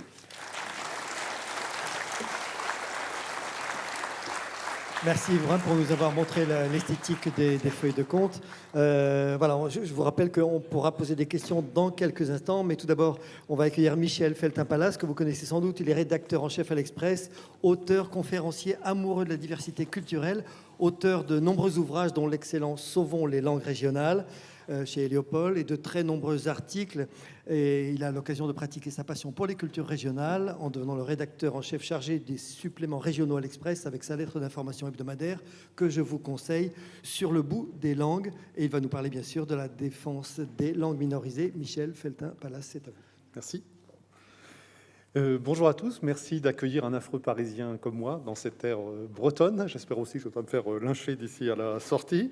Je vais faire un petit pas de côté. Moi, je ne vais pas vous parler d'autonomie politique ou fiscale. Je vais vous parler de langue de France, de langue régionale. Mais peut-être qu'on n'est pas très loin, parce qu'on peut supposer que si la Bretagne était autonome, la situation des langues de Bretagne serait meilleure. Et comme le disait M. Talamoni, peut-être que la bataille culturelle est-elle en amont de la bataille politique, et les choses sont sans doute liées. Juste un mot de présentation pour vous dire qu'il y a deux raisons pour lesquelles je m'intéresse à ce sujet. Comme souvent, il y a une raison personnelle et une raison professionnelle. La raison personnelle, moi, j'ai toujours vécu à Paris. Mon père était parisien, mais ma mère était béarnaise. Elle était plus que béarnaise, elle était béarnophone. On peut aussi dire gascophone ou occitanophone, peu importe. En tout cas, je passais énormément de temps dans sa famille, au fin fond d'une petite vallée béarnaise. Et la langue de ma mère, la langue de sa famille, la langue de tout le village, c'était le béarnais, comme ça l'était depuis 1000 ans, au bas mot. Et à l'échelle de ma vie, ce qui n'est pas beaucoup quand on s'intéresse à la linguistique, j'ai vu cette langue non pas disparaître, mais devenir minoritaire. Et malheureusement, si on prolonge les cours, il y a toutes les raisons de penser que cette langue aura disparu d'ici à quelques décennies. Donc disons que j'ai une approche sensible, certains diraient tripale, de la question. Et puis, la raison professionnelle pour laquelle je m'intéresse à ce sujet, c'est que ça fait peut-être une vingtaine d'années maintenant que j'écris sur les langues en général. Et comme tu l'as dit à l'instant, et je t'en remercie, depuis 5 ans, je le fais de manière hebdomadaire à travers une lettre d'information qui s'appelle « Sur le bout des langues », que je publie pour l'Express, qui est gratuite. J'en fais la publicité parce que j'ai besoin de gagner des lecteurs pour montrer à Paris qu'il y a beaucoup plus de gens qui s'intéressent à ces questions qu'on ne le croit à l'intérieur du périphérique parisien. Et depuis quelques temps, il y avait un certain nombre de lecteurs qui me disaient « mais il faudrait que vous regroupiez vos lettres à travers un livre ». J'avais retenu l'idée, encore fallait-il trouver un éditeur. Et j'ai eu la chance de trouver un éditeur parisien, et donc je tiens à le saluer parce que ça n'est pas évident, les éditions Héliopole, qui a accepté de prendre le pari financier, parce qu'un livre, c'est un pari financier, pour publier donc un recueil d'articles. Donc ça regroupe pour l'essentiel des articles publiés dans ma lettre d'information, dans un livre donc, que vous avez derrière vous qui s'appelle « Sauvons les langues régionales ». Voilà, alors le message du livre, il est simple, c'est qu'il est possible de sauver nos langues de France. Et alors, je n'ai pas le temps de développer comment, mais je voudrais développer 3 points ici. Déjà, il faut répondre à la question « Pourquoi sauver les langues régionales ?» Ça n'est pas évident pour beaucoup de Français. La deuxième raison, c'est d'essayer de comprendre pourquoi la France cherche à faire disparaître ce qui constitue en fait un élément de sa richesse patrimoniale. Il faut comprendre ça, rentrer dans la logique de nos adversaires, si vous voulez, pour arriver à répondre à cette question. Et puis, le troisième point que je développerai, bien sûr, c'est concrètement comment faire. Alors, pourquoi sauver les langues régionales? Je fais une parenthèse. On me reproche souvent, et je le comprends, d'utiliser le mot « langue régionale », en me disant qu'il faudrait parler langue minorisée, de langue autochtone, etc. J'en suis évidemment d'accord sur le fond, et je préférerais utiliser cette expression. Si je ne le fais pas, c'est parce que d'une part, j'écris dans un journal grand public, et d'autre part, parce que mon but modeste, c'est d'essayer de convaincre ceux qui ne sont pas convaincus. Et donc, si je titrais ce livre, par exemple, « Comment sauver les langues minorisées », sans doute certains d'entre vous l'achèteraient-ils, mais ceux qui sont nos adversaires ou ceux qui ne sont pas sensibles à la question n'iraient pas. Donc j'ai choisi, peut-être à tort, mais je vous dis honnêtement l'état de ma réflexion, d'utiliser l'expression la plus largement utilisée en France pour essayer de toucher un maximum de monde malgré ses défauts. Je ferme la parenthèse. Donc on nous dit souvent, mais ça ne sert à rien de parler une langue régionale. Pour trouver du travail, il faut parler français ou anglais, mais parler breton ou béarnais, ça ne sert à rien. Or, je pense qu'il faut d'abord répondre à ça. Je citerai qu'un argument ici, c'est les avantages désormais prouvés par les neurosciences du bilinguisme précoce. Pendant des décennies et des décennies, chez vous comme chez moi, on disait mais il ne faut pas parler patois aux enfants, moi c'était le terme qu'on utilisait, parce que tu vas les empêcher de parler français, tu vas bloquer leur réussite scolaire. On sait aujourd'hui que c'est faux, c'est même l'inverse. Un enfant qui parle 2 langues est habitué très jeune à la complexité. Ne m'en demandez pas plus, mais les neurosciences ont prouvé que ça habitue le cerveau à des complexités neuronales. Les circuits activés ne sont pas les mêmes. Et un enfant qui parle 2 langues va non seulement apprendre plus facilement une 3e, une 4e langue, mais il va être meilleur dans toutes les matières, en fait. Il va être meilleur en maths, il va être meilleur en histoire, et il va être meilleur en français. Certains d'entre vous connaissent sans doute un rapport du ministère de l'Éducation nationale, qui ne passe pas pour être le plus chaud partisan des langues de France. Un rapport sur les écoles d'Iwan, qui est contestable sur une partie à la fin de ce rapport, mais qui est très précieux pour nous dans le combat que nous menons. Donc, ce rapport de l'Éducation nationale dit ceci: le pourcentage d'élèves de Diwan qui atteignent le niveau B1 en breton est de loin le plus élevé. Par rapport aux autres types d'enseignement, on pouvait s'en douter. Mais les résultats en français sont eux aussi positifs. Le réseau Diwan obtient en résultat d'évaluation d'entrée en 6e au diplôme national du brevet des résultats meilleurs que ceux de la moyenne nationale. Donc nous avons un rapport du ministère de l'Éducation nationale qui dit que les enfants qui sont dans l'enseignement immersif obtiennent des meilleurs résultats en français que la moyenne. Bizarrement, le ministère de l'Éducation nationale n'a pas fait une publicité outrageuse de ce rapport. Mais il faut l'utiliser, voilà, même si ce rapport est contestable sur d'autres points. Alors, il y aurait énormément d'autres arguments. J'en cite un autre. Parler différemment, c'est penser différemment. Je ne l'illustre qu'à travers un seul exemple. Vous savez que nous avons en France une excellente école de mathématiques, avec des mathématiciens qui obtiennent l'équivalent du prix Nobel de manière régulière. Cédric Villani est le plus connu. Et cette école de mathématiques française publie en français dans ses travaux de recherche, ce qui est rare. Vous savez qu'en général, la langue des publications, c'est l'anglais. Et que disent les mathématiciens? Ils disent ceci. Je vous cite la phrase. « Ce n'est pas parce que l'école de mathématiques française est influente qu'elle peut encore publier en français, c'est parce qu'elle publie en français qu'elle est influente, parce que cela la conduit à emprunter des chemins de réflexion différents. Les mathématiciens français trouvent des choses que ne trouvent pas les mathématiciens anglo-saxons parce qu'ils pensent en français. Et naturellement, ce qui est dit du français et de l'anglais est vrai de toutes les langues. Le castillan, l'allemand, le breton, le béarnais, on trouverait des choses différentes. Il faut voir les langues comme une richesse collective. Si on prend un parallèle avec la biodiversité, le fait que nous ayons des plantes nombreuses et diverses nous permet de trouver des médicaments. Et si on n'avait plus qu'une seule plante, on ne trouverait plus autant de médicaments. C'est la même chose pour les langues. C'est une richesse collective de l'humanité. Et cela, à soi seul, devrait conduire la France à préserver l'ensemble de ces langues qui forment une richesse extraordinaire, puisque nous avons la plus grande diversité linguistique d'Europe, sans parler de l'outre-mer. Alors pourquoi, il faut essayer de comprendre pourquoi la France, qui a une richesse extraordinaire, cherche à la détruire. Il y a deux raisons principales. La crainte du séparatisme et le fait que le français serait la langue de la liberté et que nos langues seraient les adversaires de la liberté. Alors, la crainte du séparatisme, il ne faut pas le négliger parce qu'effectivement, une langue, c'est quelque chose d'intime, c'est ma langue maternelle, mais c'est une fonction sociale. Je parle ma langue avec les autres et donc ça permet à un groupe de se définir comme un groupe. Et ce groupe, de manière assez naturelle selon moi, a tendance à vouloir garder sa langue et sa culture. Et ce groupe, s'il a le sentiment d'appartenir à un État qui brime, voire qui menace l'existence de son groupe ou de sa culture ou de sa langue, pour avoir envie de sortir de cet État. Jean-Guy Talamoni en parlerait mieux que moi, sans doute. Nous avons l'exemple également de la Catalogne du Sud ou espagnole, selon les points de vue. Donc, on ne peut pas dire non, ça n'existe pas. Mais s'en tenir à cela est, à mon avis, une malhonnêteté totale. Pourquoi ? Parce que si vous prenez 100 Français qui souhaitent qu'on défende les langues de France, il n'y a pas 100 indépendantistes derrière ces 100 Français. À ma connaissance, à moins que j'ai mal suivi l'actualité, il n'y a pas de Front national de libération de la Picardie. Il n'y a pas de Front national de libération du Béarn. Donc certes, il y a parmi les défenseurs des langues de France des indépendantistes, mais ils sont quoi ? Peut-être 2 ou 3%. Donc dire que l'ensemble des gens qui défendent les langues de France sont des indépendantistes, c'est malhonnête. C'est le premier argument. Le second, c'est qu'il existe dans le monde à peu près 6000 langues pour 200 pays. Ça veut dire que la norme dans le monde, c'est le multilinguisme et que la vision monolingue française est une anormalité. Il n'y a pas 5800 mouvements indépendantistes dans le monde. Derrière une langue, on peut avoir la volonté de conserver sa langue et son patrimoine culturel sans forcément avoir envie de sortir de l'État auquel on appartient, et c'est prouvé par l'expérience, puisque je vous dis, nous avons 6000 langues et 200 pays. Prenons la Suisse. En Suisse, il existe 4 langues nationales. Existe-t-il un mouvement indépendantiste en Suisse, à Genève, à votre connaissance? Non. À Genève, pourtant, il est possible d'étudier en français, de passer ses diplômes en français, de travailler dans une entreprise en français, d'aller dans une administration et de parler français, d'avoir des médias publics en français et d'avoir des assemblées politiques qui délibèrent en français. Imaginons maintenant l'inverse.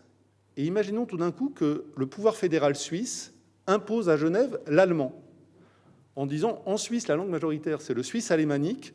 À Genève, maintenant, tout est en allemand. L'école, les diplômes, les entreprises, les administrations, les médias, les assemblées politiques. Je vous fiche mon ticket qu'il y aurait peut-être demain matin un mouvement indépendantiste à Genève. Qui serait en tort? Qui serait à blâmer? Les Genevois qui souhaitent garder leur culture ou le pouvoir central qui impose à Genève une culture et une langue qui ne sont pas les leurs? Mon point de vue est que le fautif serait le pouvoir fédéral. Et je pense qu'un parallèle avec ce qu'il se passe en France n'est pas complètement incohérent. Et donc moi, je pense que c'est l'État français qui crée les indépendantistes ou les séparatistes français. Je connais par exemple des Corses, non pas M. Talamoni que je ne connais pas bien, mais d'autres Corses m'ont dit « mais moi je voudrais rester français, mais je pense que si je reste en France, ma culture aura disparu dans 2 ou 3 générations, et donc j'en ai conclu qu'il fallait que je sorte de la France ». J'ai eu beaucoup de réactions comme ça après la censure de la loi Molac. Vous voyez, donc il ne faut pas retourner les choses. On est dans un paradoxe où, à mon avis, un État qui est relativement intolérant sur le plan linguistique, ce n'est pas moi qui le dis, ce sont les observateurs unanimes du monde entier, qui cherchent à détruire des cultures minoritaires de France, reproche à ceux qui les défendent de vouloir les défendre. Non, je pense que si l'État se relâchait un petit peu, était plus tolérant, la question séparatiste ne se poserait pas. Je termine sur ce point en disant que les sentiments d'appartenance peuvent s'additionner, c'est ce qu'a du mal à comprendre l'État français. Moi, à titre personnel, je me sens béarnais, je me sens gascon, je me sens français, je me sens européen, je me sens citoyen du monde. Pourquoi voudrait-on qu'une seule de mes appartenances interdise toutes les autres? Pourquoi voudrait-on que je ne sois que français? Quand Emmanuel Macron dit qu'il est européen, on ne lui demande pas d'arrêter d'être français. Il peut être les deux. Eh bien, moi, je pense que de la même manière, on peut être plusieurs choses à la fois et que nos sentiments d'appartenance peuvent s'additionner. Moi, à titre personnel, je ne suis pas indépendantiste, mais je me sens profondément béarnais et profondément français. Et je n'ai pas envie de n'être que béarnais ou de n'être que français. Je pense que si on comprend ça, on a compris beaucoup de choses. Deuxième argument, qui est très présent, on a parlé de la Révolution et on a raison de dire qu'il y a eu plusieurs phases dans la Révolution, avec une phase tolérante d'un point de vue linguistique, la première Révolution, et une phase intolérante ensuite, la Terreur, qui s'est malheureusement prolongée, non pas par la terreur, mais la philosophie de l'unicité linguistique s'est prolongée avec la Troisième République. Le français est la langue de la liberté, et il faut être uniquement francophone pour défendre la liberté. Pourquoi dit-on ça? Parce que la Déclaration des droits de l'homme et du citoyen a été écrite en français. Certes, mais dois-je rappeler que le français était aussi la langue de l'Ancien Régime? Donc le français est à la fois la langue de la liberté et la langue des adversaires de la liberté. On peut continuer les choses. Le français a été la langue de l'esclavagisme et la langue de l'abolition de l'esclavage. Le français a été la langue des Dreyfusards, Émile Zola, J'accuse, mais c'était aussi la langue des adversaires de Dreyfus et Édouard Drummond. Le français a été la langue du général de Gaulle et de la Résistance, mais c'était aussi la langue du maréchal Pétain et de la collaboration. Qu'est-ce que ça veut dire? Ça veut dire que les langues ne portent pas de valeur. On peut tout dire dans toutes les langues. On peut défendre la liberté en français. On peut s'opposer à la liberté en français. On peut défendre la liberté en breton. On peut s'opposer à la liberté en breton. Toutes les langues peuvent exprimer toutes les idées. C'est d'ailleurs pour ça qu'elles sont égales. Donc non, le français n'est pas la langue de la liberté. Il n'est pas l'opposé de la liberté, mais il n'a pas le monopole de la liberté. Et évidemment, nous pouvons défendre la liberté dans toutes les langues. Alors, une fois qu'on a dit ça, une fois qu'on a dit qu'il est légitime de les sauver et que les arguments qui s'opposent à nos langues ne tiennent pas la route, il y a beaucoup d'autres arguments que j'essaye de démonter dans le livre, comment on pourrait les sauver? Eh bien, c'est très simple. C'est très, très simple. Il suffit de faire ce qu'il se fait dans la plupart des démocraties européennes qui nous entourent. Je n'ai rien à inventer, nous n'avons rien à inventer. Je prends un seul exemple, puisque nous sommes en Bretagne. Un exemple qui a testé, c'est celui du Pays de Galles. Le breton et le gallois, c'est formidable comme exemple. Pourquoi? Parce que ce sont deux langues qui appartiennent à la famille des langues celtiques. Parce que ce sont deux langues parlées dans deux pays géographiquement proches et de développement économique comparable. Ce sont deux langues minoritaires qui font face à deux langues très puissantes.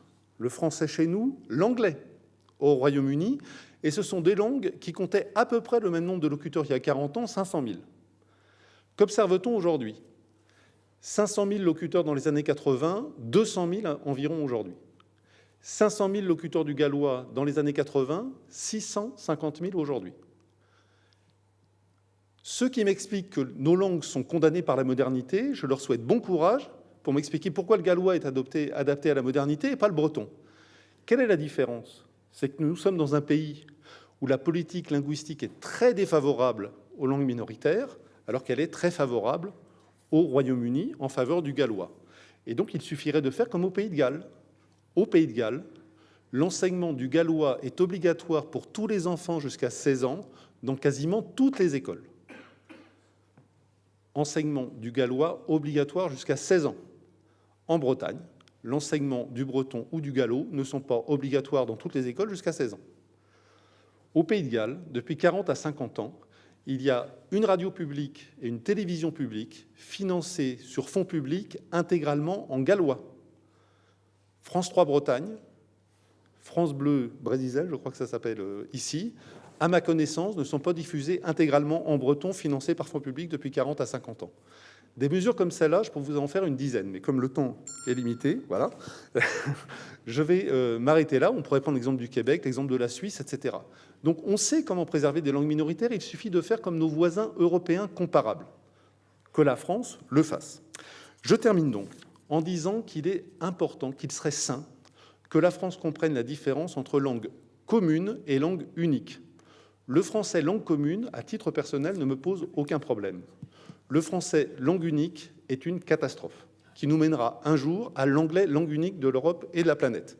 Et je pense que nous, en défendant les langues minoritaires, nous sommes des défenseurs de la diversité linguistique et donc, in fine, des défenseurs du français face à l'anglais. La France est riche de sa diversité. Fernand Bretel. Dans tous les domaines, nous nous en félicitons. Nous avons une diversité de cuisine, de paysages, d'architecture, de monuments. Que penseriez-vous d'un gouvernement qui dirait « Écoutez, il y a plein de monuments en France, on va garder que ceux qui sont à Paris et on va détruire tous les autres. On va détruire Chambord, on va détruire le pont du Gard, etc. parce que ça n'est pas en Île-de-France. » On hurlerait au scandale et on aurait raison.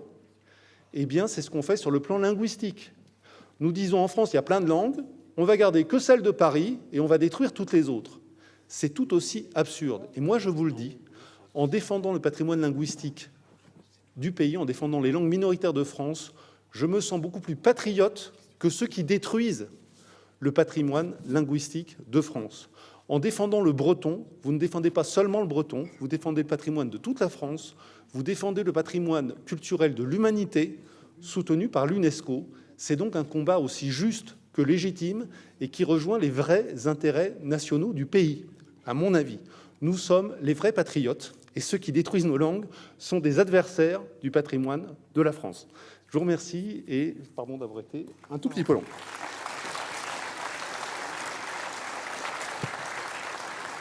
Merci beaucoup, Michel.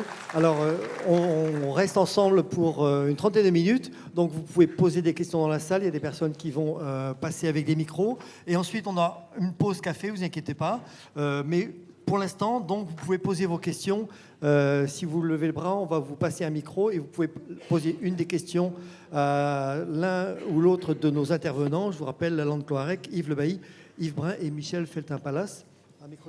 Voilà, les micros sont avec Yann et Thierry. Et donc, n'hésitez pas à poser vos questions. Merci, Brass. Alors, bonjour. Je vais demander juste de vous présenter en 2 mots et puis de poser une question très courte mais très précise. Merci beaucoup. Alors, c'est très rapide. Je vais au boulot tout à l'heure, donc je vais être à la bourre. Je suis penseur indépendantiste breton. Je tiens la page Le savais-tu breton. Et je voulais vous dire une chose. Tout le monde peut être pour une autonomie, dans le sens où cette autonomie redonne les clés à tout le monde. Les clés de... Voilà, on est tous pour les peuples. Le peuple... J'ai fait une interview de Dion Filippo Antolini il n'y a pas longtemps. J'ai fait, pour la Corse, j'ai fait une interview de Jaume Bardolet pour la Catalogne, etc. On est tous pour les peuples. C'est des droits de l'homme. Il faut le rappeler, la France n'a jamais ratifié la Déclaration des droits de l'homme de 1948. Ce que je voulais juste te dire, c'est que une maison qu'on nous donne en nous disant « Tenez, c'est une maison moderne. Voilà, vous êtes... » Il y a des pays africains qui ont récupéré l'indépendance et ils ne le sont toujours pas. Donc, au-delà de ça, il y a... ce qu'on a entendu, c'était très intéressant. Il y a un combat qui est culturel. Et sur ce combat culturel, il faut surtout qu'on n'oublie pas notre histoire. Et notre histoire, elle est claire. Elle est claire parce que nous avons, depuis des années, comme de nombreux pays par le monde, combattu, été envahis, perdu nos pouvoirs, etc. Aujourd'hui, je suis venu vous apporter à tous mon petit cadeau de Noël. Je ne suis pas le Père Noël, mais je vous amène ça. C'est un document du ministère de l'Intérieur. En fait, ce serait bien de poser une question à nos intervenants, parce que sinon, on n'aura pas le temps de... Oui, mais je vais partir, je laisse juste la feuille. Je laisse juste la feuille, chacun sera libre de la prendre ou de la laisser. Ce document-là, c'est un document qui a été obtenu par Louis Mélènec il y a quelques années. Et ce document, il est très simple. Il indique que, effectivement, il demandait à recevoir le traité d'indépendance de la Bretagne de 1499 et il demandait également à recevoir le document de 1532. Et le ministère des Affaires étrangères et des directions des archives lui dit « Monsieur, pour 1499, il est classé avec les traités internationaux, comme tous les autres traités internationaux. Pour le document de 1532, c'est un acte interne à la France. Donc, je ne peux pas vous le donner. Là, c'est l'histoire. C'est notre maison Bretagne.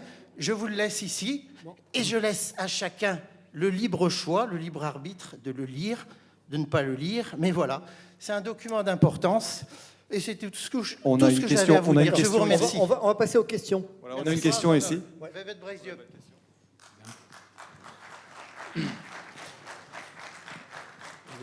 Bonjour, nous, François Arbello, Association Lienne.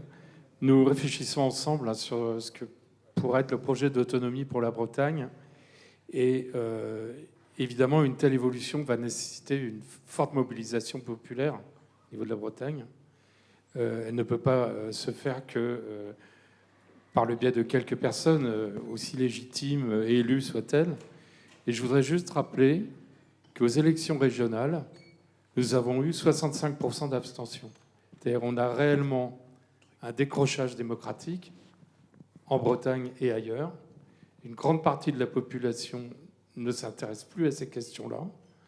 Donc la question, c'est comment peut-on, autour de ce projet, de cette idée d'autonomie, peut-on mobiliser, intéresser la population bretonne, les acteurs également de la société civile, les associations, les gens qui sont dans l'environnement, dans l'économie, dans le social, etc.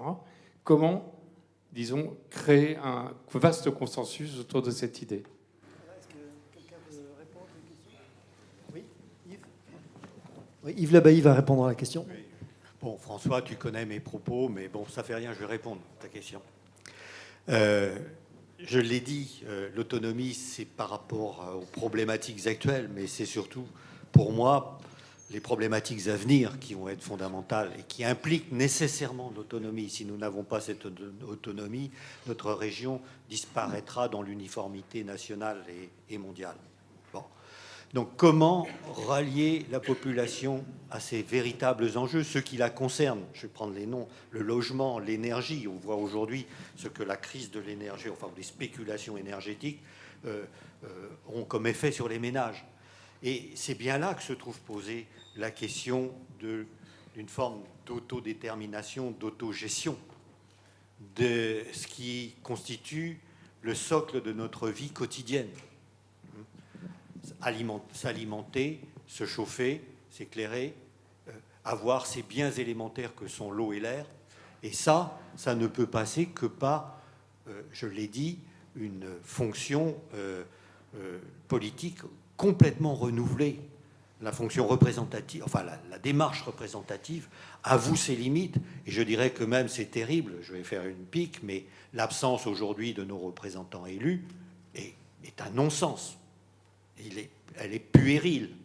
Elle refuse de voir le problème. Et aujourd'hui, c'est à la population elle-même de reprendre en main la gestion de ces questions-là. Et ça ne peut se faire qu'à des échelons, c'est ce que j'ai dit tout à l'heure, à des échelons plus locaux, où l'idée de solidarité d'une communauté prévaut sur toute autre considération, la construction de la maison commune. Et donc, c'est bien pour cela que, et quand je citais Loïs Laurent tout à l'heure, on défendait cette idée de commune. La commune, c'est peut-être l'entité de base, aussi limitée soit-elle politiquement, mais qui permet déjà de toucher ces questions-là et de toucher le maximum de population sur ce qui conditionne sa vie quotidienne. Le pays aussi, qui est l'espace des solidarités économiques, sociales et politiques, en théorie. C'est comme ça qu'on a défini les pays dans les années 1960, celle du Céline. Et enfin, la région. Voilà. Donc je crois que c'est toute une vie démocratique qu'il faut repenser. Et c'est... Alors là, je pense qu'on attirera à nouveau la population vers le politique, mais pas quand il est lointain, quand il se distancie du citoyen et qu'il utilise pour cela aussi des corps intermédiaires que sont ces technostructures de gestion. D'accord, mais peut-être que Alain veut rajouter un petit mot. Oui, très rapidement. Très rapidement, oui. Tout à fait d'accord avec ce que disait Yves Lebaille. Il faut que l'autonomie soit anticipée comme un débat de société. Qu'est-ce qu'on va en faire et c'est quoi l'avenir pour les Bretonnes et les Bretons derrière cette idée d'autonomie. Et en plus de ça, pour répondre beaucoup plus concrètement, comment on va faire pour gagner, on n'évitera pas le passage par une forme de rapport de force, de mobilisation populaire. C'est-à-dire qu'il faut des événements comme celui-ci pour qu'il y ait un débat politique, des moments forts intellectuellement pour concevoir ce qui peut être l'autonomie de demain. Et ensuite, il faut aussi sortir de ces espaces et de ces débats-là pour aller directement au contact du peuple, aller dans la rue et mobiliser les Bretonnes et les Bretons très concrètement sur ces questions-là au quotidien. Voilà. Très bien, merci. Une autre question ? Oui, Philippe Clément, donc en président de Bretagne Réunie. Il faut reprendre un peu l'historique, puisque justement, on a la particularité d'être le seul peuple, d'être coupé en deux administrativement parlant. C'est quelque chose qui est choquant dans la mesure où, au niveau mondial, il y a peut-être aussi le Tibet, Mais est-ce qu'on doit se rapprocher du Tibet? Ça, c'est autre chose. Et je voulais mettre en exergue justement la réunification par rapport à l'autonomie. Il est sûr que dès qu'on fait la réunification, le niveau, mécaniquement parlant, d'autonomie va augmenter, par définition, puisque on serait avec 3 métropoles. Alors on peut être pour, contre les métropoles, mais les métropoles, par définition, amènent justement l'économie et font le développement. Et qui fait développement dit TVA, et qui dit TVA dit matière financière justement au niveau des régions. Voilà, c'est la question que je voulais soulever par rapport à cet aspect-là. Merci.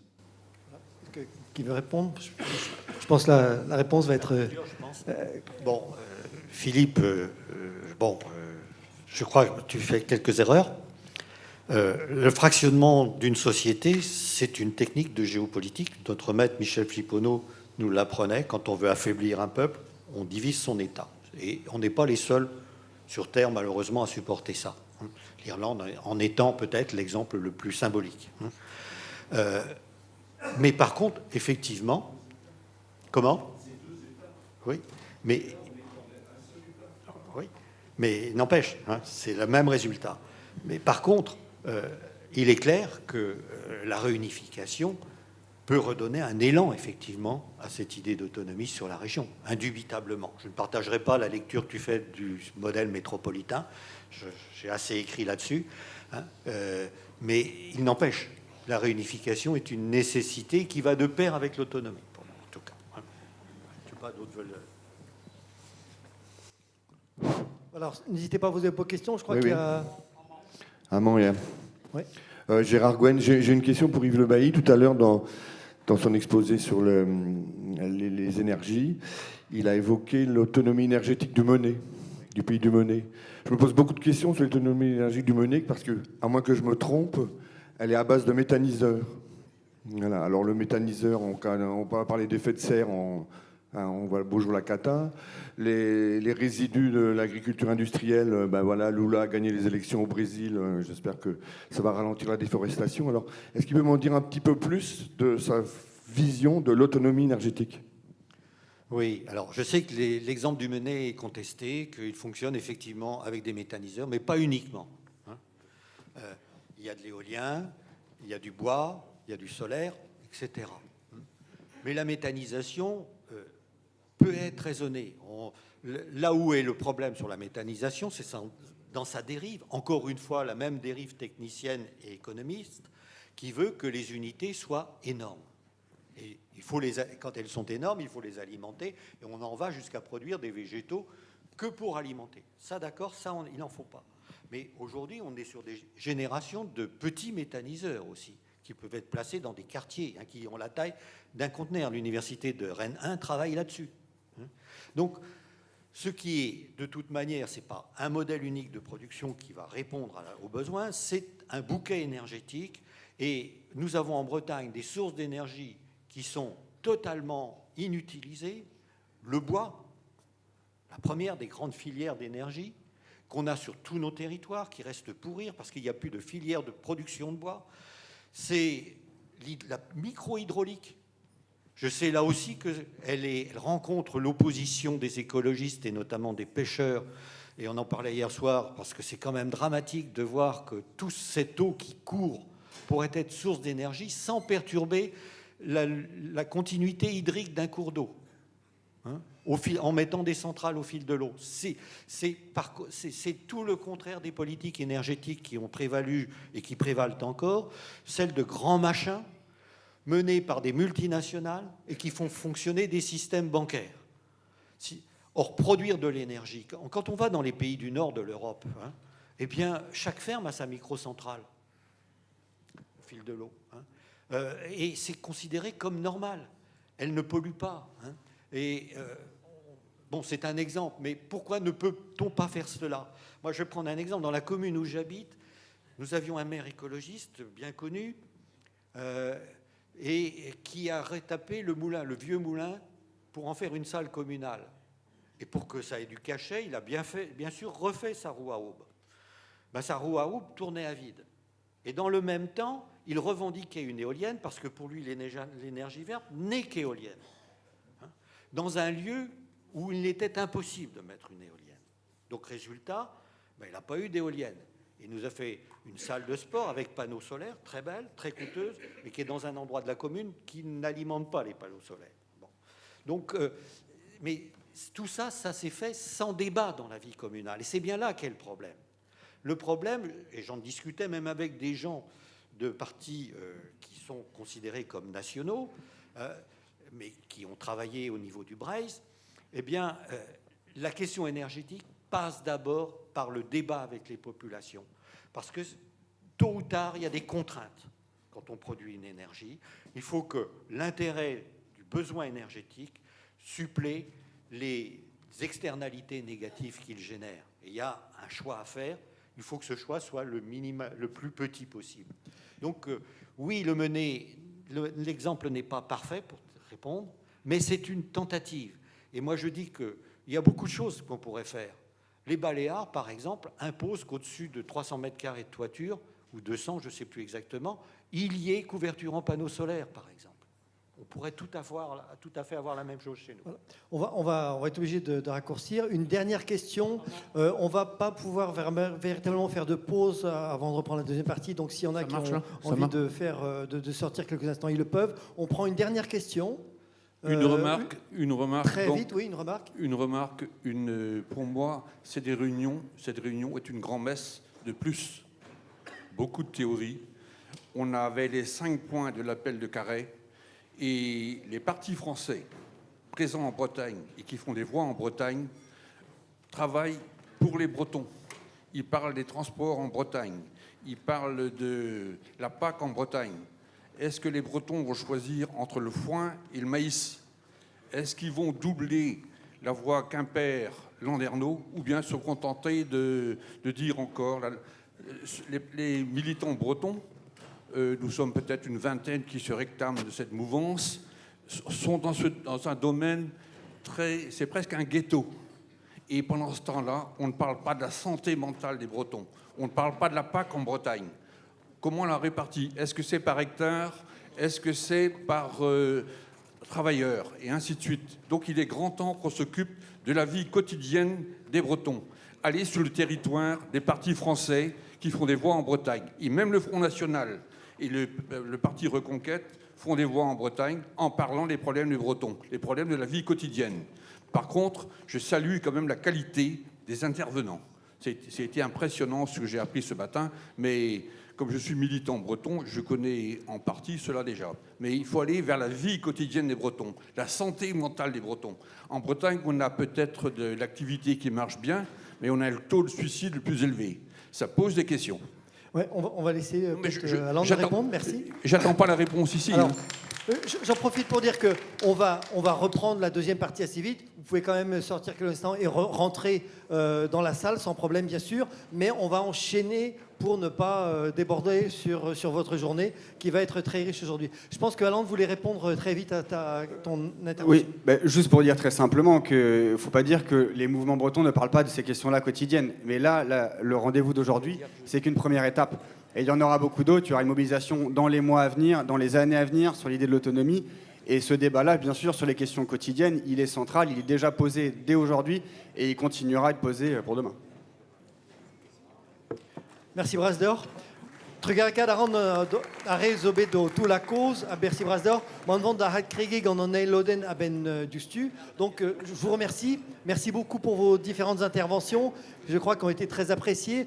Après quelques instants, on va reprendre donc cette deuxième partie, l'autonomie par le droit, avec Francis Hulbert, Yvon Olivier, Johar Leclerc-Sidoum, Jean-Guy Talamogne et Luis Puig Igordi. Voilà, donc on se retrouve dans quelques instants. Revenez le plus vite possible dans la salle. Merci à vous. Trugarka Brasdor.